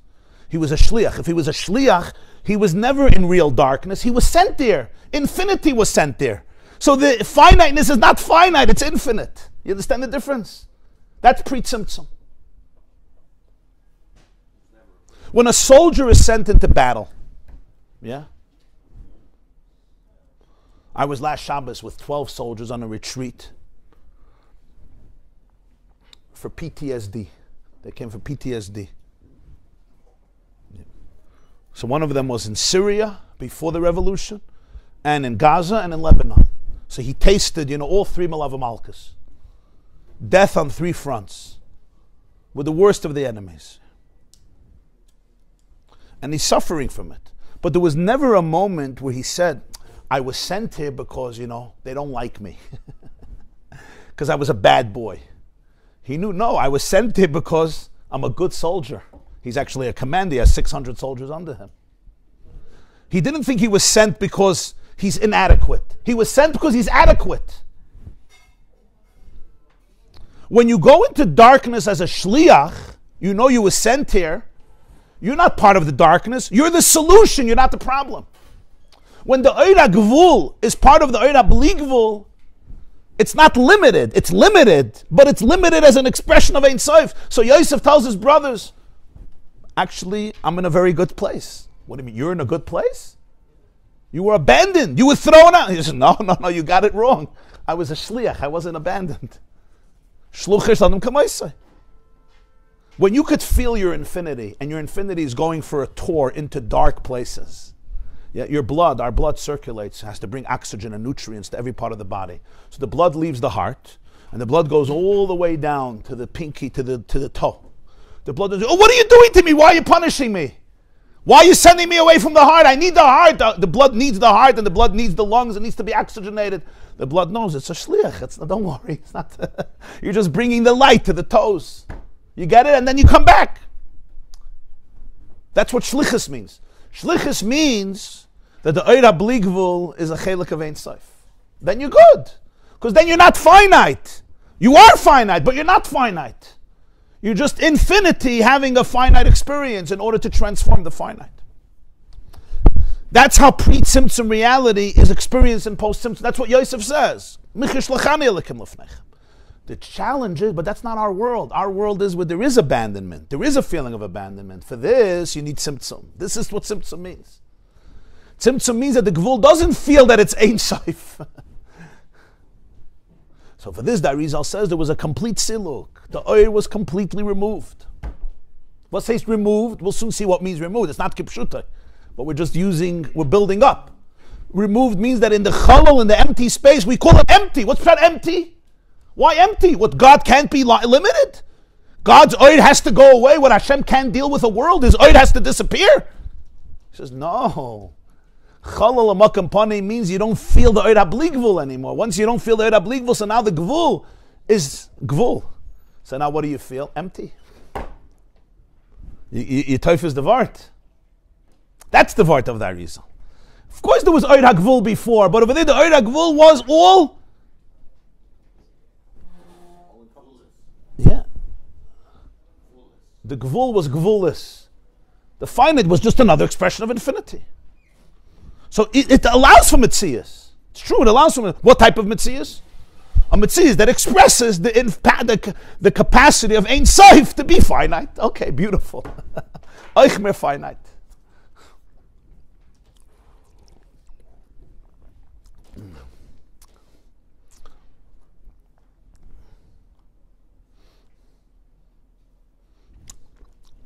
Was once a Fabrengen, it was Simchas Beis HaShevet Avshin Chavdalan. So the Rebbe was speaking about the tshuva that when the Jews came back after Churban Bayis Rishon for Bayis Sheni, the Chiddush was Avodas HaTshuva. They came back, they rehabilitated themselves after the Churban. And he says that's why it says in Nehemiah that the Simcha of Sukkot, when they came back to Eretz Yisrael, was Vatihiyah Simcha G'dola Ad Moed. There was never such a Simcha from Yeshua ben Nun. So he explained because Sukkot is the Avodah of Tshuva after the Shoshana and Yom Kippur, and that was Dafka Bayis Sheni. So the Gemara asks him, Maseches Erkin, why does the Pasuk say that L'chayra David also made Sukkot? David HaMelech also made Sukkot. So he gives a whole answer, Kedusha Shniya, Kitshal L'shaita, Kitshal Osid Lava. But the Rebbe explained that Al Pi Pnimi is what the question of the Gemara is, David was also about Tshuva. Why do you have to wait for Bayis Sheni to do Tshuva? David was also about Tshuva. So the answer is, the Gemara says, Lo Yahaya David Roi Lo Isamaisa. David wasn't Shayach to fall with Bathsheba. It wasn't Shayach to. So why did it happen? Lo Hoydes Derech Le Bali Tshuva. David wanted to create a precedent for Bali Tshuva.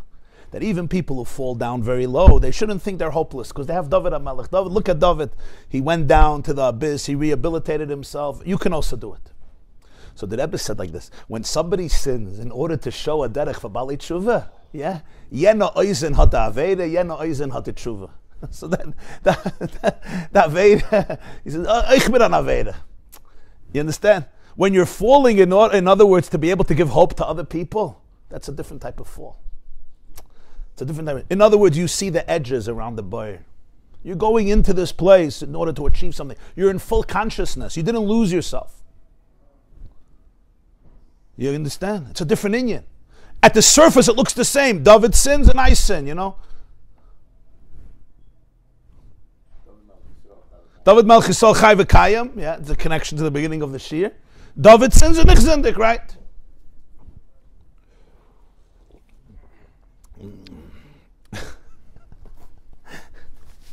I was once talking Friday night in Shul to Rabbi Yael Khan. So I told him that I heard a psashir from somebody who said, you think that this and this tzaddik, didn't speak Lashon Hara? No, he spoke, and he failed, and he stumbled, and then he did tshuva.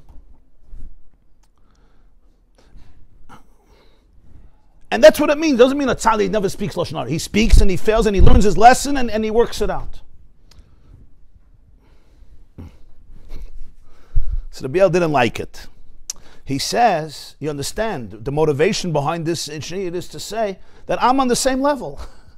Because at least the sin we share. Okay, he did tshuva, I'll also do tshuva. But the truth is, it's a powerful lesson sometimes. But sometimes you have to understand, no, there's a different madrega. It's a different inyan, it's not the same sin. Moshe Rabbeinu's sin of hitting the rock is not my moment of weakness where I lost the plot. Moshe Rabbeinu and David HaMelech do these things in order to give hope, emes. But it's a different inyan.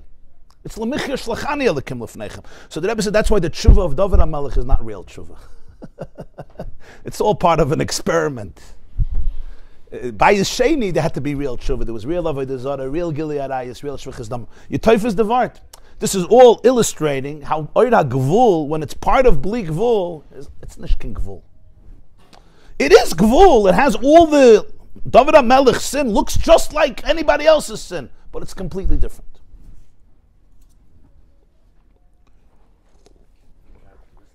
It's a whole different inyan. It's a different inyan.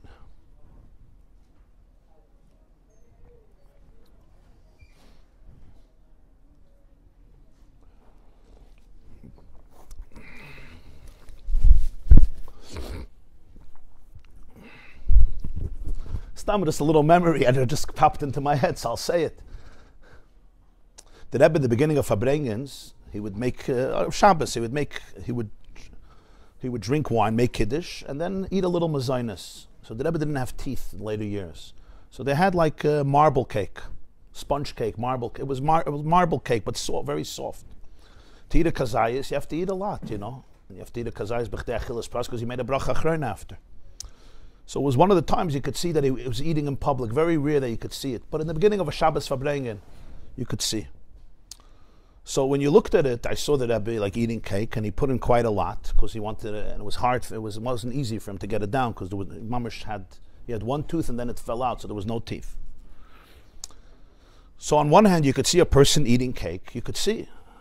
But on the other hand, if you were sensitive, you could see that it's a different experience of eating. Like the whole relationship we have with food is, the food owns us much more than we own the food. I don't have to explain it to you. At least I could speak for myself, especially if it's a good piece of cake. I don't know that it was a good piece of cake. I don't know. Oh, I actually did taste it a few times at the end. When I was a kid, I used to take at the end. But it was very good cake. Marble cake. But you can see somebody's eating, and when you're eating, you're not just eating, but it's a different experience of eating. So two people could be doing the same thing, but it's a completely different reality. So that's all a dugma. That's what Yosef is saying. I was a shliach. I wasn't a victim of you. I wasn't sold. I was sent. I never lost the plot. What do you mean? You're in a pit. This is gvul. You're in a pit. It's not a pit. It's a shlichus. You typhus? It's a hafla dikivart. There was one of the hostages that was released a few months ago. Her name is Sapir Cohen. Sapir Cohen. Incredible girl. 27 years old, I think. So she traveled to America and she shared some of her stories. So I heard one of the speeches on video. And actually, I think I met her somewhere on a Shabbos, I forgot, but she shared her story. She had one detail. And that is that she was, imagine a person should say this. It's completely, I can't even say I was awestruck, it's beyond. She says at some point, I decided that I'm a shliach of Hashem to Gaza. And Hamas has no control over me, even though they have control over me 24/7. They could kill me at any second. They can torture me, whatever they did to her. But I realized I'm a shliach, and my shlichus is to help other hostages keep up their spirits. And she said, that's what I did. She spoke about a little girl who she saved and encouraged, and she stole pita for a girl who was starving. Incredible stories. But she says at one point, listen to this. She saw her Hamas captor, Yamach Shemai V'Zichlai, writing her name on a piece of paper and drawing a yahrzeit candle. Her name, and he draws a candle. So she understood, what does this mean? Basically, she'll be killed one of these days, and he's, lighting a candle for her soul. So she got overwhelmed from fear, and she turned to him and said, "What's this? I thought we were friends." Because she was very smart. She was very brilliant how she dealt with these people. Why are you doing this? See, he says, what's the problem? She says, "Why are you making a candle with my name?" He says, "I'll tell you why. I hate you. I'm supposed to hate you. You're a Jew. I'm Hamas. I hate you. I'm supposed to hate you. But I have to admit one thing. As long as you're here, you bring light to this place. That's why I made a candle."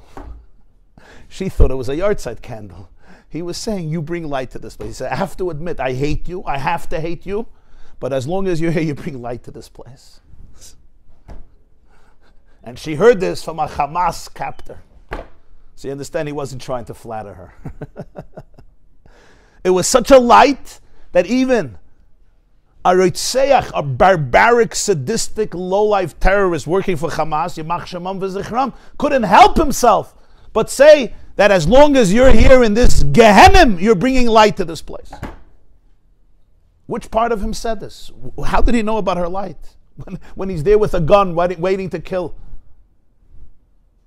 I don't know. I don't have an explanation for it. I'm just telling you a story that she shared. Huh? That even he almost couldn't help himself. He said, "I hate you and I have to hate you. There's a mitzvah to hate you. You're a Jew, you're the devil, right? We're here to kill you, to murder you." Huh? He couldn't help himself. This is a gili from Pri Tzimtzum. I don't even have the oisius for it. And she was typhus. She was like, wow.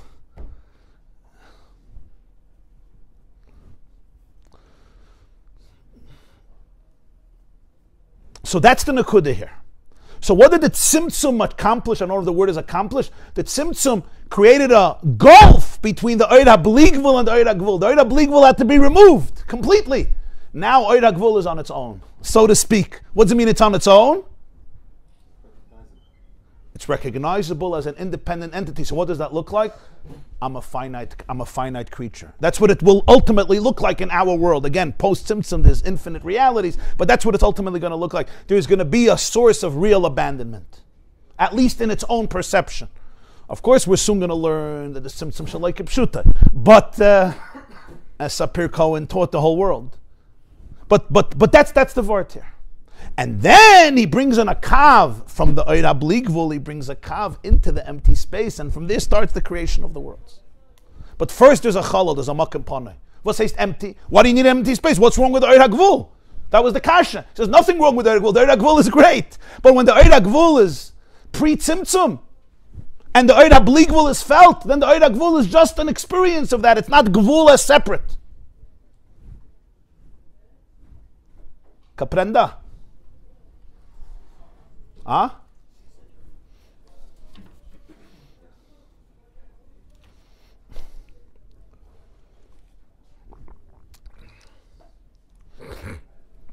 And that's a kav dak v'kotzer. The gvul, the light that now comes in, has to be a kav, meaning it also has to go through. It has to become a line. In other words, you can't bring back the Oid HaBligvul as it was, because then you're undoing the tzimtzum. So he takes a kav from that Oid HaBligvul and brings that into the challah. So this is why the Mamer adds this vart to explain the words of the Arizal. Why Oidin Soif Mamali is Kol HaMetzias, and there was no makom from Metzias, even though there was a makom from Metzias. But Metzias, the way we understand it, couldn't be, because pre-tzimtzum there's Oid HaGvul, but what's nirgish over there, what's felt is Oid HaBligvul. So that's why an empty space has to be created. What's an empty space? Empty space means literally you're alone. There's a void. The reason you could feel a void in the world, the reason we could feel an emptiness, that's the chalal. That's the makam pana. So I want you to understand this. Whenever you feel an emptiness and a void, especially those moments when you feel a deep void, what are you experiencing? You're experiencing the tzimtzum. You're experiencing the makam pana. It's literally a picture of the makam pana.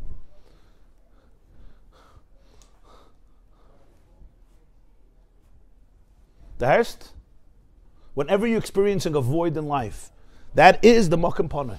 That's what it is. You'll say, stop trivializing the makam pana so much. Really, my little void? Yeah, you're a little void. You're a little void. Huh?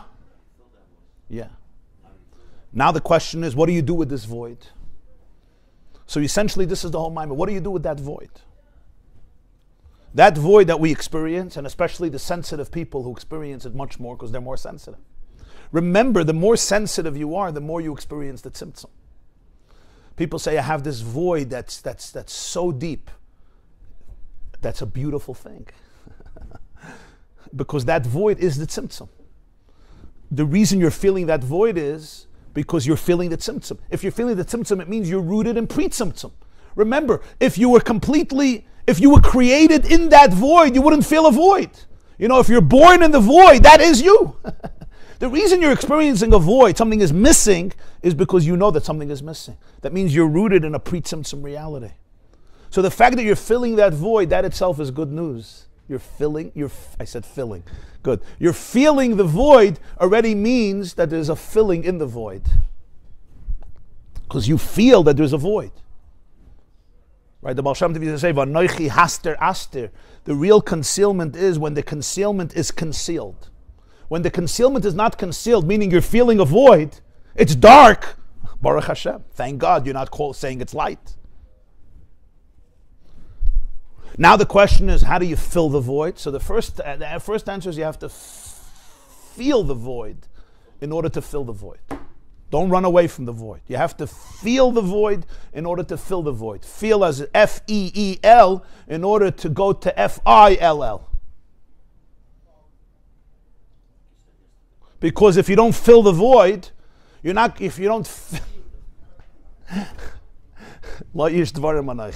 going with the word. Because if you don't fill the void, you know what's going to happen. You're going to fill it by not filling it, by distracting yourself from the void. And that's what we do so well. We distract ourselves from the void. How do I distract myself from the void? Baruch Hashem and Elam Hazeh, there's enough stuff you can do for 90 years. Ad Zebula Basai, enough distraction. And distractions, by the way, doesn't mean necessarily phone and drugs and alcohol and gambling. That too. But distractions can be very, very subtle. Anger is a distraction. Resentment, frustration, hatred, jealousy, fanaticism, religious fanaticism, it's all distractions. Everything can be a distraction. Even holy things can become a distraction. Only when you feel the void, now you could say, so now how do I fill the void? Not distract myself from the void, which means create a deeper void. You typhus? So in filling this void, there's a lot of stages. And that's the whole beard here. One thing is understanding that tzimtzum is shaloi kipshutai. In other words, in this void, you have all the light. And then the end of the Mamer is going to go even deeper. That the void itself is a manifestation of that which is the source of the light, which is completely not defined by light at all. Okay, but let's not jump ahead of ourselves. But that's the key question. How do you fill the void? What do you do with this void? But we just learned that this is the void we're talking about. Now, some people might say, come on, you just took the whole tzimtzum, which is one of the greatest secrets of Kabbalah, and basically you're reducing it to my little void that I'm having on Wednesday morning or Wednesday afternoon, Yeshakayach. So yeah, I understand that the tzimtzum is not reduced to my void and your void. But the moment we divorce our voids from the tzimtzum, we're betraying the whole chassidus. As the Alter Rebbe says in Tanya, Perek Lemala, V'hinei Hashem nitzav alav.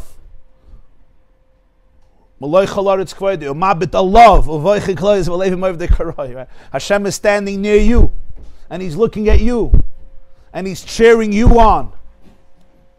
Like a mother who's watching her child make that first roll over the first time. It's like, wow, Yankee rolled over, Dvori rolled over, and she writes it down in her diary, right? They usually do it for the first 2 kids. Afterwards, you're on your own, you know? Huh? Yeah. Invite me to the bar mitzvah. But the first 2 kids, Yankee rolled over.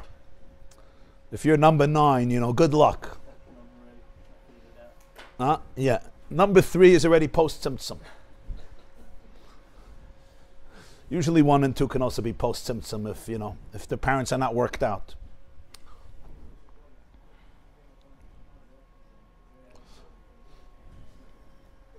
So every void in the world is rooted in Tzimtzum. Every void in the world. There's no void that's not rooted in Tzimtzum. Yeah. The blessing is if you relate it to the Tzimtzum. If you start relating it to other things, then you're going to look for other solutions. And they're not going to satisfy you. And that's what we do. That's part of the Tzimtzum. Part of the Tzimtzum is that we don't know that the void is the Tzimtzum. We think the void is something else. That's what I told you, I think, a few classes. I don't remember if it was the 2nd or 3rd class, maybe the 5th class. I think the 5th class, we spoke about a lot about this. You know, that at the end of the day, where all healing comes to is when you realize that what you're really missing is you're missing Hashem. Your soul and your body are missing Hashem. That's it. And that's what the Magid revealed. The half is missing the other half. It's like you're cut into 2 chas v'shalom, and you're missing your second half. You're missing Hashem. Now it sounds simple, really. For this, I had to go through everything. You know, I had to go through all these journeys and go through just to tell this to me.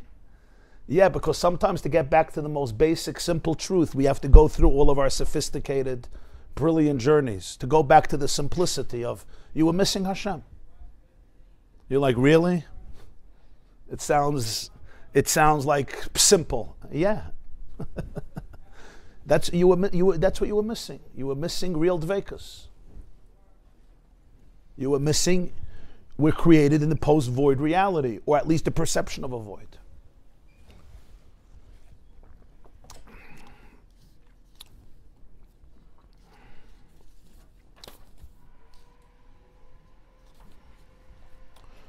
Okay, so we're going to take a break here, and Be'ezer Hashem will continue tomorrow morning, 7:45 a.m., same place, and everybody have a beautiful day, and a meaningful day, and an inspiring day, and a day in which we know how to fill our voids, not by distracting ourselves from them, but by truly filling them. Yeah. Thank you. Thank you. Yes. Divrei Elokim Chayim.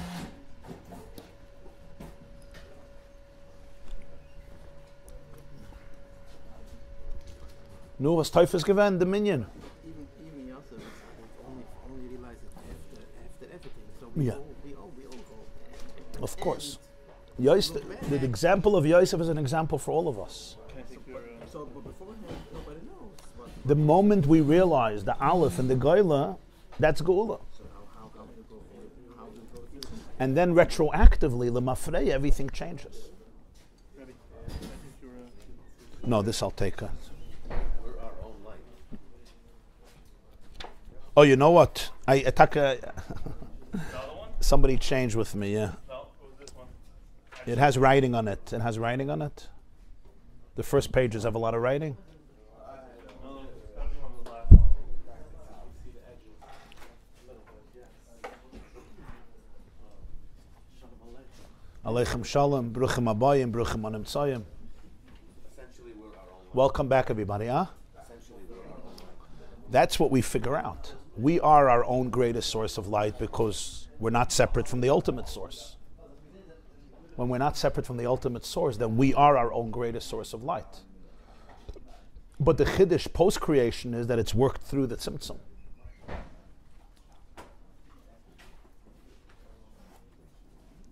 עזבת, חשבתי שאתה סילקת את האור. עכשיו אני רואה שזה צמצום שלא כפשוטו.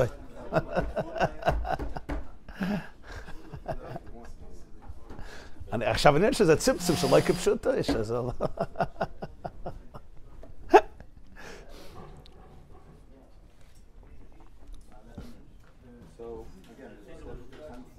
Huh?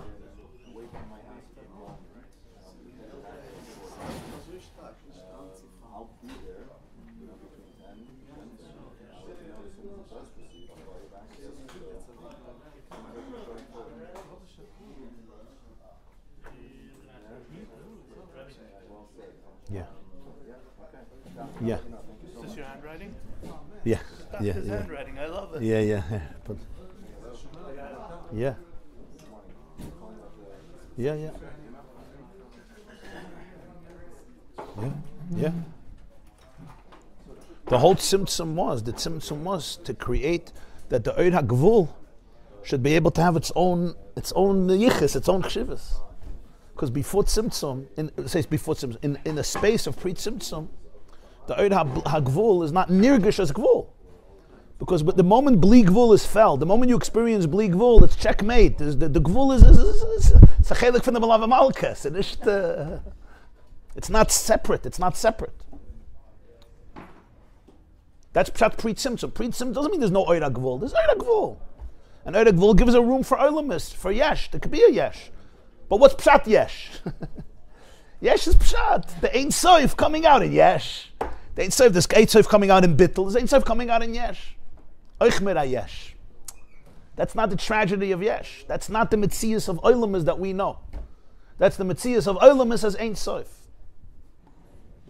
When there's a siluk of the Oid HaBligvul, now there's the terror, kavayachol. There's the abandonment of the Oid HaBligvul. So now the Oid HaGvul is on its own. What's it's on its own? Oh, I'm finite. I'm limited. What does it mean? I'm alone. I'm stuck. Oh, this is where this is where Metzias happens. This is Pshat Metzias. Metzias is the beginning of definition.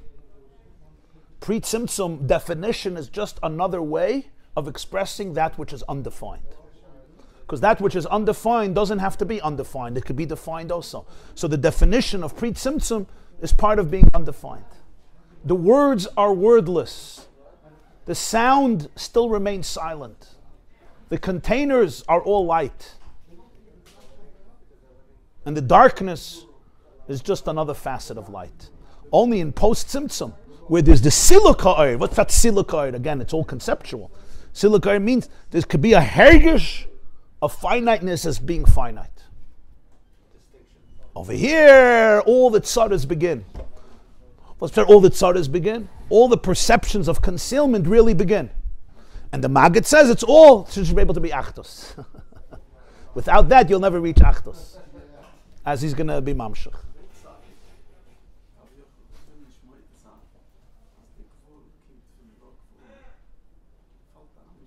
Yeah. Yeah. Yeah. Yeah. Yeah. Yeah. The tzimtzum shaloi kipshutai, part of it is realizing that the gvul never left the bli gvul. That's what tzimtzum shaloi kipshutai means. Even though there was a siluk, but it's not kipshutai. That means the gvul never left the bli gvul. So really your gvul is just a manifestation of your bli gvul. That's the pchin of Yosef HaTzadik. That's why he was that's pshat shlichus. What's pshat shlichus? Shlichus means you go to the lowest places of gvul, but it's all bli gvul. That's pshat of a shliach. Huh? An echte shliach. What's shlichus? You don't stay in bli gvul, then I don't need a shliach. You're sending a shliach away. What's pshat away? He's detached. That's what a shliach is. If you need to do it here, you don't have to send a shliach. I send a shliach to go to the other side of the world. So he's detached from me, but he's not. It's all me. 50 years, kamaisa. But that's the word. And that's the koyach hashliach. The koyach hashliach is, he never went into gvul. He was just expressing bli gvul. That's the way in avodah, the avodah. So but it's not by denying gvul. You know, we don't have a problem with gvul. That's his whole word. It's not like that. He's there's no gvul. We don't have a problem with gvul. Gvul is gewaldik. But when the gvul is a chelik of bli gvul, that's not oilamus. That's lifnei atzimtzum. So it's a new dead head in lifnei atzimtzum. That lifnei atzimtzum there's only ein soif. He says no, lifnei atzimtzum you have everything. You have the oida gvul also, but the oida gvul is nicht kein gvul, it's a bli gvul. Is the job to make the gvul into bli gvul? Is the job to fuse those two? Yeah. So when we feel that there's no edges that we should feel to make edges. That's what the job is. It's one part of it. It's one part. It's one part when we have to appreciate the fact that it feels that there's no edges. That's the tzimtzum. That's the tzimtzum. It feels like there's no edges.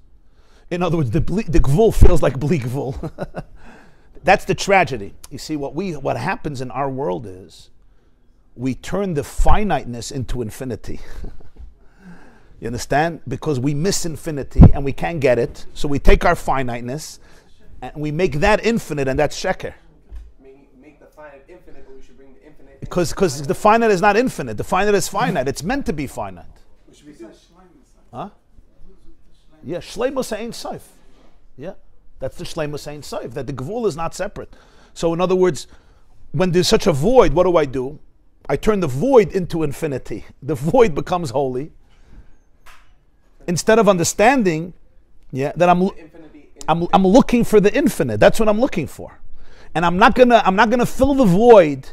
You understand, by worshiping the finiteness of my ego and turning that into infinity. That's gonna make the void much worse because it's gonna detach. Yeah. So that process is gonna be explored now.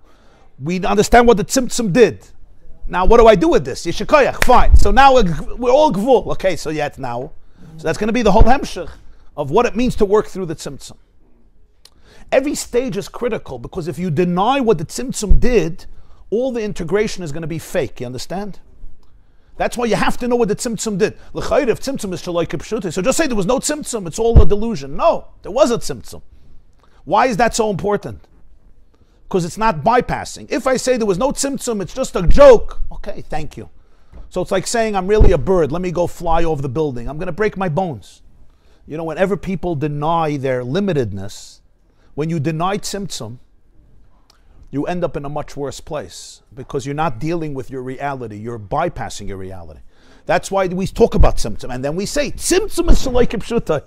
So that's the gewaldige inyan here. It's the authenticity of embracing all parts of reality and working through these parts, rather than being scared of them.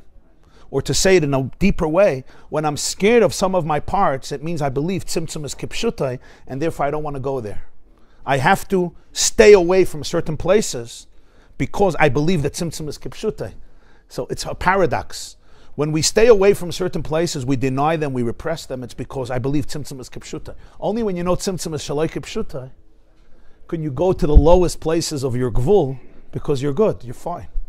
Yosef could go everywhere because he knew tzimtzum was shaloi kipshuta. You understand? Your typhus? Huh? Did Yosef ever go through it where he recognized tzimtzum, or he was always living bli gvul? No. The chiddush of Yosef was that he went down. Yeah. That's why in Yosef's life, as I said in the other shir, there was a lot of tears, there was a lot of grief. If he remained in bli gvul, he wouldn't feel pain. He felt pain. You could see in the psukim that he felt pain. It wasn't like, oh, life is perfect. It's never been better. Oh, I love this. I love being in prison. That's not what he felt like. He felt the pain. In other words, he went into gvul.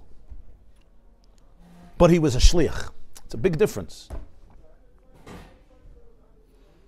Shlichus doesn't mean I'm not here. To be a shliach, you have to be here. If you're in bli gvul, you're not in shlichus. You're not in shlichus. You understand? The Rebbe was once speaking about shluchim. It was one of the last fabrengens. So he said that when a shlich comes to a city, the Gemara says about Metzia, halach lekarta azal b'nemusay. Whenever you come to a city, you have to follow the mannerisms of that place. Right? You have to speak the language. If a shliach goes to Mexico and he doesn't speak Spanish, or he goes to France and he doesn't speak French, he only wants to speak Yiddish, he won't be able to influence the people.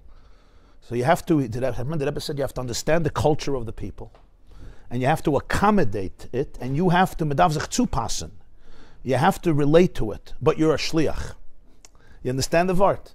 If I go there and I think I'm in 770, it's not going to work.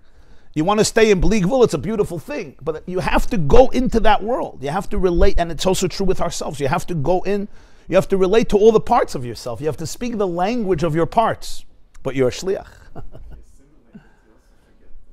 Assimilation means you forget where you were sent. Yeah. You know, when ambassadors go out to different parts of the world, they have a flag of their country in their house, and they make sure to teach their children the original language where they came from, even if they're living there for 30 years, and the kids go to the schools there. Because the kids have to know you're an ambassador. You know, you're not a native, you're an ambassador. You represent the interests and the culture and the identity of the nation that sent you. So they understand that. If not, if you become part of it, then you lose the whole plot. So the tragedy of life is not coming into Gvul. It's divorcing the Gvul from the Bli Gvul. So you have two extremes. One extreme is, I don't come into Gvul, I remain Bli Gvul. In other words, I don't want to deal with the Tzimtzum. Or, I believe Tzimtzum is Kipshuta, so I don't want to deal with the Tzimtzum. The other extreme is, I believe that there's a Tzimtzum, and there's a Tzimtzum Kipshuta, so I get lost in the Gvul. The whole Chiddush here is, that the Gvul and the Bli Gvul really are one. And the Tzimtzum creates the perception of separation. But in a pre-Tzimtzum reality, there's no separation. But in order for there to be a world of real finiteness, there is the Tzimtzum of the earth completely, so there could be a chalal and a makim panei, a perception of true emptiness. And not just a perception, an experience of emptiness. At least from our own experience. There's a sefer called Ramach Oisius. Like different ideas from Rabbi Hillel of Parich. Rabbi Hillel of Parich was one of the Talmidim of the Mittler Rebbe. That's a Machzadik, the Alter Rebbe. So he says over there, Lashon, I think it's one of the first ones. He says like this: there's a tzaddik, there's a Beinani, and there's a Rebbe. So he said like this: tzaddik is Bli Gvul, Beinani is Gvul, Rebbe Chibur Bli Gvul Gvul. A tzaddik is Bli Gvul, so to speak. In other words, he lives in the realm of infinity, so to speak, no tzimtzum. A Beinani struggles, so he lives in Gvul. What's a Rebbe? A Rebbe is not Bli Gvul. A Rebbe is the Chibur of Bli Gvul and Gvul. So he can understand every Nekud of Gvul, because he goes into the Gvul. Only then can you be a Rebbe, because if you don't understand it, if you're completely above it, it's beautiful.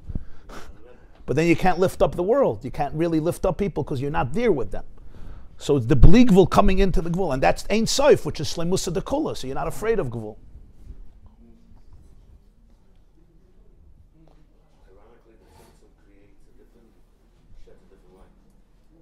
Of course. That's the ultimate punchline, that the whole void that the Tzimtzum creates is in order to create Achdus. Without the void, there would never be Achdus. Everybody's going to feel Tzimtzum. You're going to feel Tzimtzum in everybody's personal way, and how are they going to feel it? Everybody's going to experience Tzimtzum. You know how I know? Because even God experiences Tzimtzum. So even if I'm on the highest level, I'm going to experience Tzimtzum. But as we're learning, it's not a kunz not to experience tzimtzum. It is a pretty big kunz. I mean, let me put it differently. If you're on a level where you can go pre-tzimtzum, it's pretty big. But that's not the ultimate kunz. To put it differently, the Alter Rebbe himself, the Rebbe once said in a Mamer, that the Nesiyei Chabad were all neshamas lifnei hatzimtzum. That's what he said. In other words, you're talking about, when you learn Chassidus, yeah, what's the power of it? The power of it, it's lifnei hatzimtzum. It's really an experience of lifnei hatzimtzum. Yeah. But that itself is only 50% of the revolution. It's pretty awesome to be pre-tzimtzum. But the real chiddush is, it's pre-tzimtzum coming into the tzimtzum. In other words, just to remain pre-tzimtzum, you can undo creation. It's back to pressing Control Alt Delete. That's not the vart. The kunz is that the pre-tzimtzum comes into tzimtzum. So the highest level is not to experience tzimtzum. It's to experience tzimtzum and to redo it, to transform it. Yeah. Otherwise you're telling God, this whole creation was a mistake. Yeah. And out there ever writes that tefillah, you feel that you feel during, is that pre? No, Atzilus is post-tzimtzum.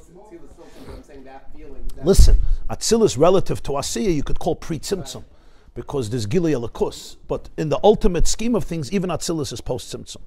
Because Atzilus has spheres, Chachma, Chesed, Gvura. So even the highest world is already post-Tzimtzum. That feeling is that a pre-Tzimtzum? Atzilus is that a pre-Tzimtzum? Yeah. That feeling, is that a pre-Tzimtzum feeling? Yeah. In other words, whenever whenever the person loses their individual detached identity in the presence of Ein Sof, Bittul, real Bittul, that's pre-Tzimtzum. That's the Ein Sof being channeled through the person. That's the Ratzoi. The Ratzoi is the feeling of, sort of like the Ratzoi is the feeling of pre-Tzimtzum. That moment of complete Bittul b'Metzias, that's an inyan of Lifnei Tzimtzum. It's the frequency of Lifnei Tzimtzum.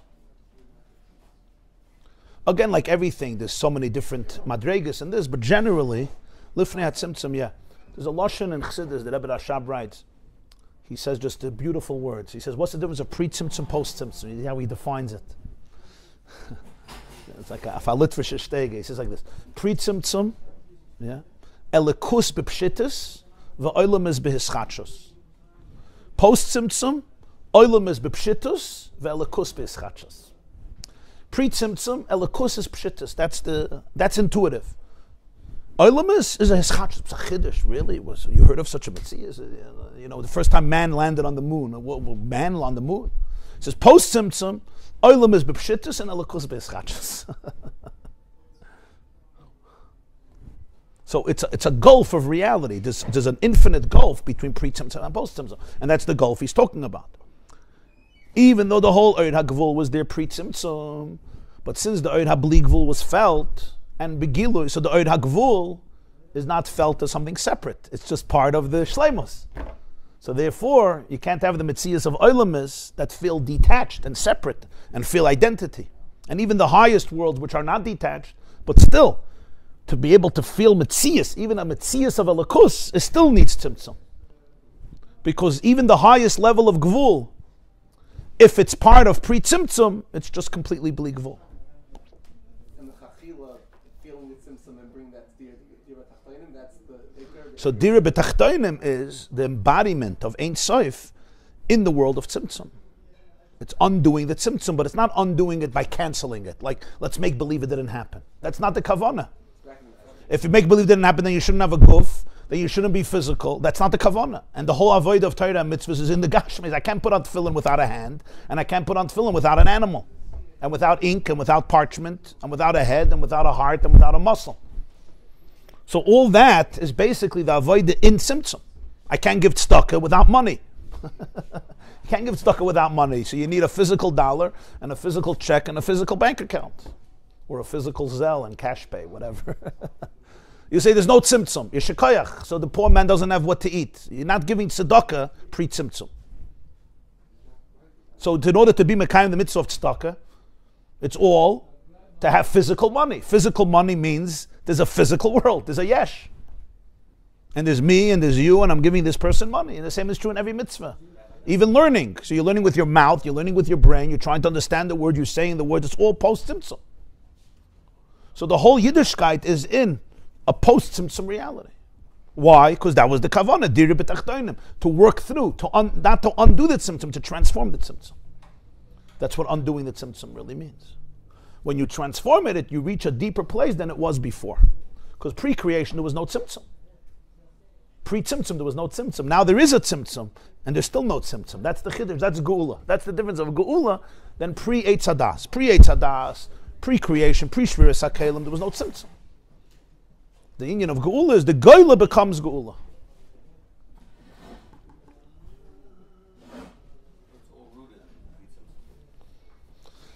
Yeah, listen, everything is rooted in oneness. Everything is rooted in Achdas Apshuta and Hashem Echad.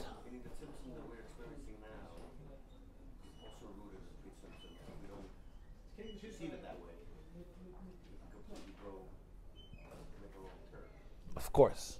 So the truth is, in Atzmos, there's the Chatchila no Tzimtzum. That's what the whole Tzimtzum we're talking now is in Ur. In Atzmos, he said, Hamoyru Bizgalas, and Atzmos Bechal no Tzimtzum. But even in Ur, what's Ur? Ur is the experience. Light, it's the way we experience the Ein Sof. Over here, there was a Tzimtzum. And that's what he's explaining here, the Tzimtzum in the Ur. In the Moyer, there's Bechal no Tzimtzum. The Moyer, you're not explaining Tzimtzum Keshruta, Shalaik Pshuta, Gvul, bli gvul. There's no tzimtzum b'chol in the Mayer.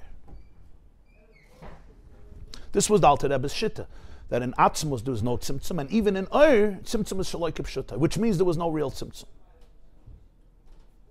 So why don't you say there was no tzimtzum? Because then you're missing the point. Of course there was a tzimtzum in Oyer. The Arizal wasn't joking. But you need to be able to understand what is the pnimius of the tzimtzum. When you say tzimtzum shaloi kipshuta, doesn't mean there was no tzimtzum. Doesn't mean I was joking. Right? It means you need to know the pnimius of the tzimtzum is no tzimtzum. There was a tzimtzum. There's a reason for tzimtzum. There's a motivation in tzimtzum. There's the DNA of the tzimtzum. There's the back-end program of tzimtzum. You'll see that there was no tzimtzum. But there was a tzimtzum. I understand. B'chitzayni is there was a tzimtzum. But when you go to the pnimius of tzimtzum, you have to understand what it really is. That's what it means, shaloi kipshuta. Shaloi kipshuta means don't take things on face value. What do you mean? It doesn't mean the face value doesn't exist. It exists. But you need to be able to be chayter, medav sich der grunteven. You need to go deep and excavate the pnimius of tzimtzum. And then you'll see that the pnimius of tzimtzum is really achdus. That's going to be the hamshich ha'inyan.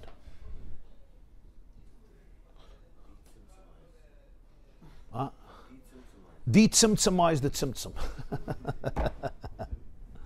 Was? He wants to know how he knew this.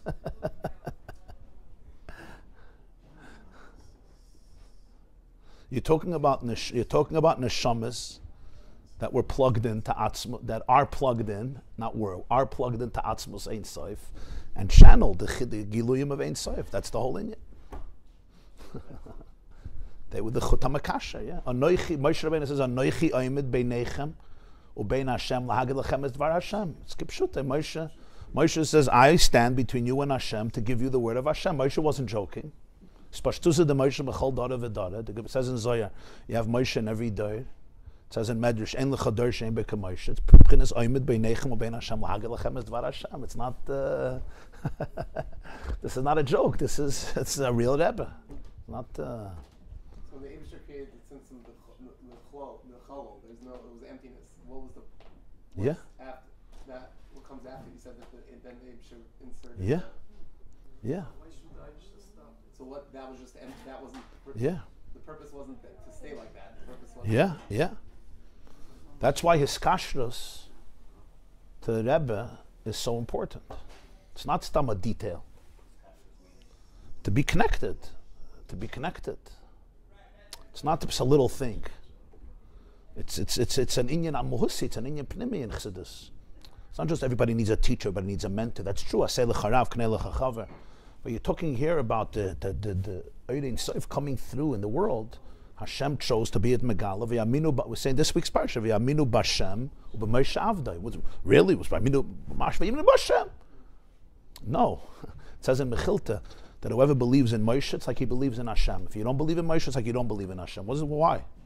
Moshe's a nice guy. I don't have anything, but I have a direct connection. But it's not like that.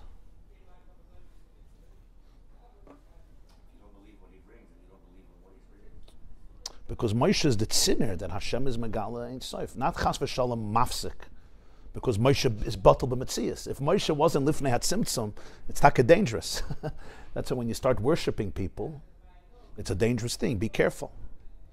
Don't worship your therapist, don't worship your rabbi, don't worship your doctor, don't worship yourself. If you're worshiping Moshe, then it's a big problem, because then Moshe is a metzias. If Moshe is a metzias, it's dangerous. If Moshe is a gili of lifnei hatzimtzum, then the whole inyan of Moshe is that he doesn't exist. Moshe says, "V'nachnu ma, I am ma." How can Moshe say, "Anoichi emi v'nechem Hashem"? Imagine Jacobson stands up and says, "But I stand between you and God. Get out of here, Meshugana." Go to a doctor. Don't stand between me. The reason Moshe could say this, only a person who's either crazy, or dangerous, or real can say those words. You understand? You can't joke around this. Either you're the real thing. The Rebbe Marash, the fourth Lubavitcher Rebbe, the son of the Tzemach Tzedek, he had 3 sons. He had 4, but one died as an 8-year-old. Avram Sender. His father said he was a Gilgul of the Neshama of the Alter Rebbe. He died as an 8-year-old. He said they should put him on Big Day Shabbos, and he was in bed, he was sick, and he said, He said, the Zayda come, the Alter Rebbe is coming to greet me, and he closed his eyes and he passed away. He was an 8-year-old boy. His father said he had the neshama of the Alter Rebbe. I'll call upon him, but he had another 3 boys. The Razar, Reb Zalman Aaron, the Rebbe Rashab, Reb Shalom Daveu became the Lubavitcher Rebbe, and the annoying one, Reb Menachem Mendel. So the Rebbe Rashab became the Lubavitcher Rebbe, and but the Razar was older than him. So they were once talking to the Razar about his younger brother, the Rebbe Rashab. Yeah. And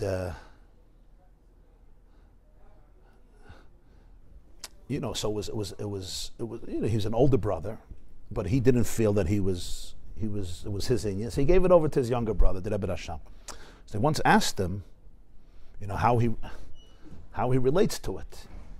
You grow up, you're an older brother, he's your baby brother, and then, suddenly he's the Rebbe. It was, and in Chabad, a Rebbe is very serious. It's not a CEO. Lubavitch, Rebbe is like the Alter Rebbe, the Mittler Rebbe, the Baal Shem Tov, in Chabad, they take the Rebbe. It's Lifnei HaTzimtzum. It's not a joke. It's not a CEO, it's not a figurehead. It's the real thing. People have a hard time with it because if you don't learn Chassidus, it's hard to understand Taka. It's like what was Vesta Meshuga, So they once asked him about it. So they say that he once said, about his brother, if he's a real Rebbe. He says like this. He says, in everything in the world, brilliant answer, in everything in the world, there is extremes, but there's also in the middle. You have a Meshuga Negvir, You have Elon Musk, right? You have Bezos, you have Meshuga Negvir, and you have other man, a captain who doesn't have $10, but you have in the middle. We call it middle class, even higher class. You have millionaires, you have in the middle. Everything. A chacham, you have a gon, you have a shaitan, you have in the middle, a portion of match. Everything. You could be stingy, you could be, bright and giving, and you have in the middle. Everything. There's extremes. And he says there's one exception, and that is a Rebbe. He says, Ode du bist a Rebbe, ode du bist a Ganav. So what he said, either you're a Rebbe or you're a Ganav. Ein Sach kann ich euch sagen, mein Bruder ist nicht kein Ganav. One thing I can tell, my brother is not a Ganav. That's what I could tell you. So what a Rebbe is, weiß ich nicht. Aber a Ganav is mein Bruder nicht. You understand what he was saying here? And this was his brother saying. There's no, you say, is my brother the real thing? He's not the real thing. He's like his father, he's like the Samach Tzedek, like the Alter Rebbe. Because in Chassidus Chabad it's that way. Adir a Rebbe, adir a Ganav. In other words, don't talk about these things. If it's not real, you're a Ganav, you're a thief. You're not just a nice guy, who's trying to, to get paid and then, trying to run a community. That's a beautiful thing. To be a Rasha calls it, but you're talking about an Indian of a Gili of Eidin Saif. So either you're the real thing or you're a Ganav.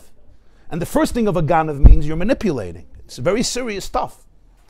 A Ganav doesn't mean that you're stealing from people's bank account. A Ganav is very, very subtle. You're going into their light. You're touching very deep things. You're stealing their soul, or you're becoming something that you're not supposed to be. You're representing something you're not supposed to represent. You have to understand how sensitive this is. It's me'ila behektish. If you manipulate this, you're touching hektish. You're touching people's yichidush b'nafresh. Reb Shmuel Munkus once told this to the Alter Rebbe. I told you the story. It's one of the most amazing stories. The Alter Rebbe was arrested. When they came to him to arrest, so he ran away. And he spent the night at a club, at a bar. The Alter Rebbe a whole night, because he knew they're not going to find him in a club, in a bar. They're not going to think he went there. He was there a whole night with Reb Shmuel Munkus, one of his chassidim. In the morning, he asked him if he should give himself in to the government, or he should stay here. So Reb Shmuel Munkus says, yeah, you should. So he said, why? Because they wanted to execute him. Reb Shmuel Munkus said, Memanavshach. Bist du a Rebbe, wird dir kein Keul nicht nehmen. Bist du nicht, kommt es dir. Mit Wasser Recht hast du weggenommen von hunderte, tausende Jiden den Geschmack in Elam Haza. Any way you look at it, it makes sense. If you're a real Rebbe, their bullet won't reach you. And if you're not, you deserve it. Who gave you the right to deprive hundreds of thousands of Jews from the Geschmack in Elam Haza? And the Alter Rebbe listened to him. The Alter Rebbe went out. He went into prison. But is that what he was telling the Alter Rebbe? This is a chassid speaking to the Alter Rebbe. You deserve it. It's not a joke. You built a whole world around Achdus Hashem, Einoid Mulvadai. You took away from people the Geschmack in Olam Hazeh. Because anybody who learned Chassidus Chabad and internalized it at any point in their life, their Olam Hazeh is already shot. They try hard. They try very, very hard. But it's done.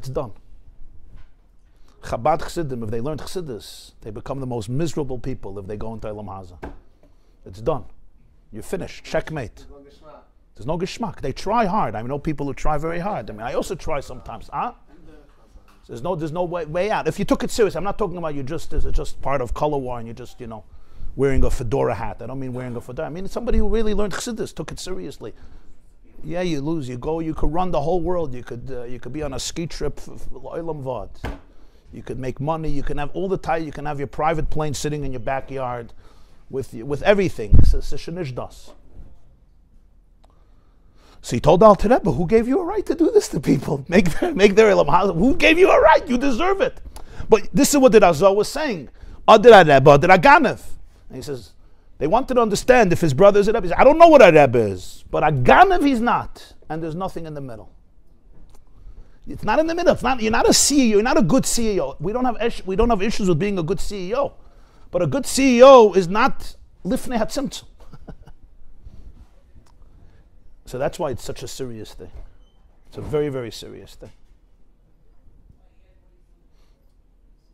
It's not... You're talking about tzipur hanefesh. It's mamish me'ila behekdesh. It's going into the Kodesh HaKadoshim. You don't go into the Kodesh HaKadoshim if you're not a Kohen Gadol on Yom Kippur. It's too sacred. There's certain places you don't take people if you're not really there. And if understand the pressure, because if there's even a moment of manipulation, it's me'ila behekdesh. You're tampering with yichidush benefesh. Bist a Ganav, your mom, and you're worse than a Ganav. A Ganav, at least you're a Ganav. You steal $1,000, okay. And even a Greisa Ganav, so you steal $100,000. But here, you're not stealing $100,000. You're stealing the soul. You're stealing the Ein Sof in people. That's a different type of Ganav. That's what the Shulmunka says. You deserve it. Yeah. It's Pekuch Nefesh, Marsh Pekuch Nefesh. So I want to say you have to understand the purity. People don't understand the purity of the Rebbe, the Alter Rebbe. You're talking about a level of purity that it's hard to have a saga. I'm saying that the internal avoid of these people, of what they had to be worked out to take on this position, is something that's l'mayla mehasaga. I saw it by the Rebbe. You could see it. You could even see it on the videos. There's no such a thing, a moment where you're off. If you're offline for 1 minute, then quit. I have no problem. You're allowed to be offline. But this is you're talking to somebody, it's yichidush benefesh. It's not, you can't be offline. It's not a 9 to 5. And we're not talking about a kind person and a good person and an erlich yid. That's, of course, but you're talking about a different Indian here. It's a b'china v'yaminu b'Hashem b'Moshe Avdei.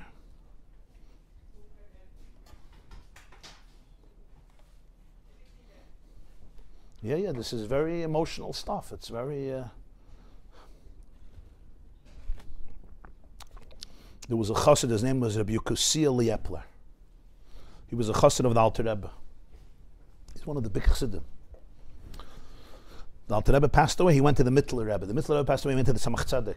The Alter Rebbe gave him a bracha for Arichas Yamim. He said, I want to bless you for Arichas Yamim. So he made a condition. He said, I'll take your bracha. It's also only in Chabad. He gives a bracha and he says, Aber nit mit poyere sheyarin. I'll accept your blessing for long life, but it shouldn't be peasant-like years.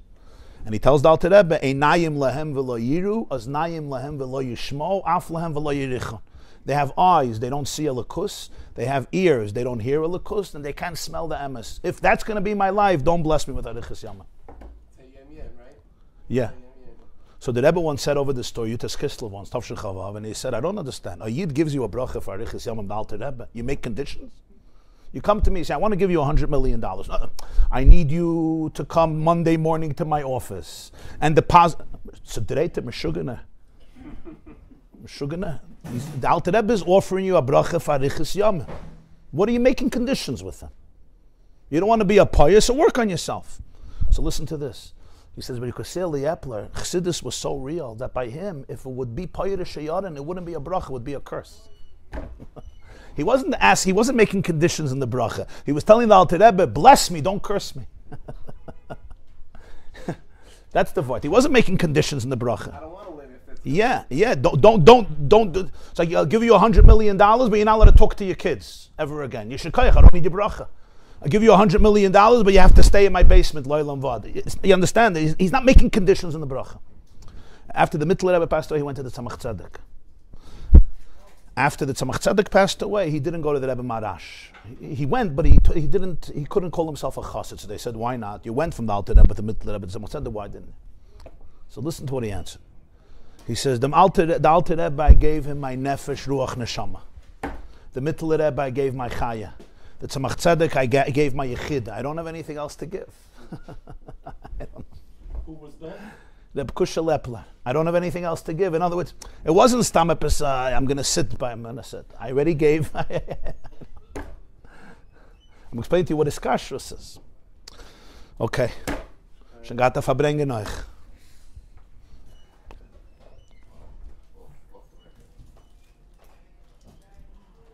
But you hear the Razor's answer, Moededike answer, no?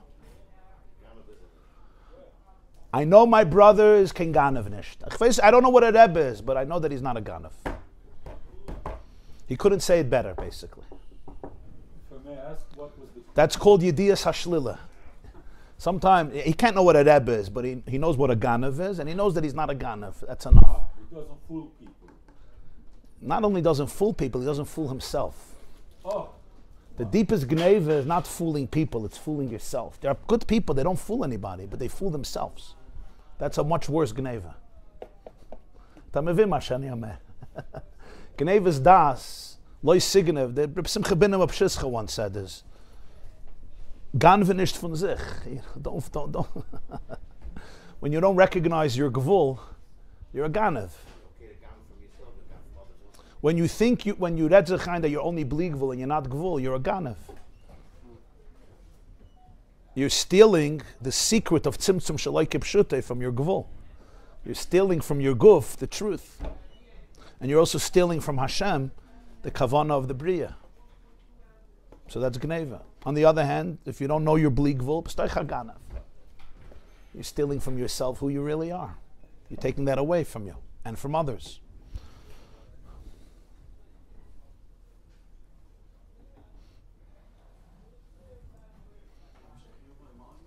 Hamshich Yavai, Morgan Be'ezer Hashem Bli Neder. Ja.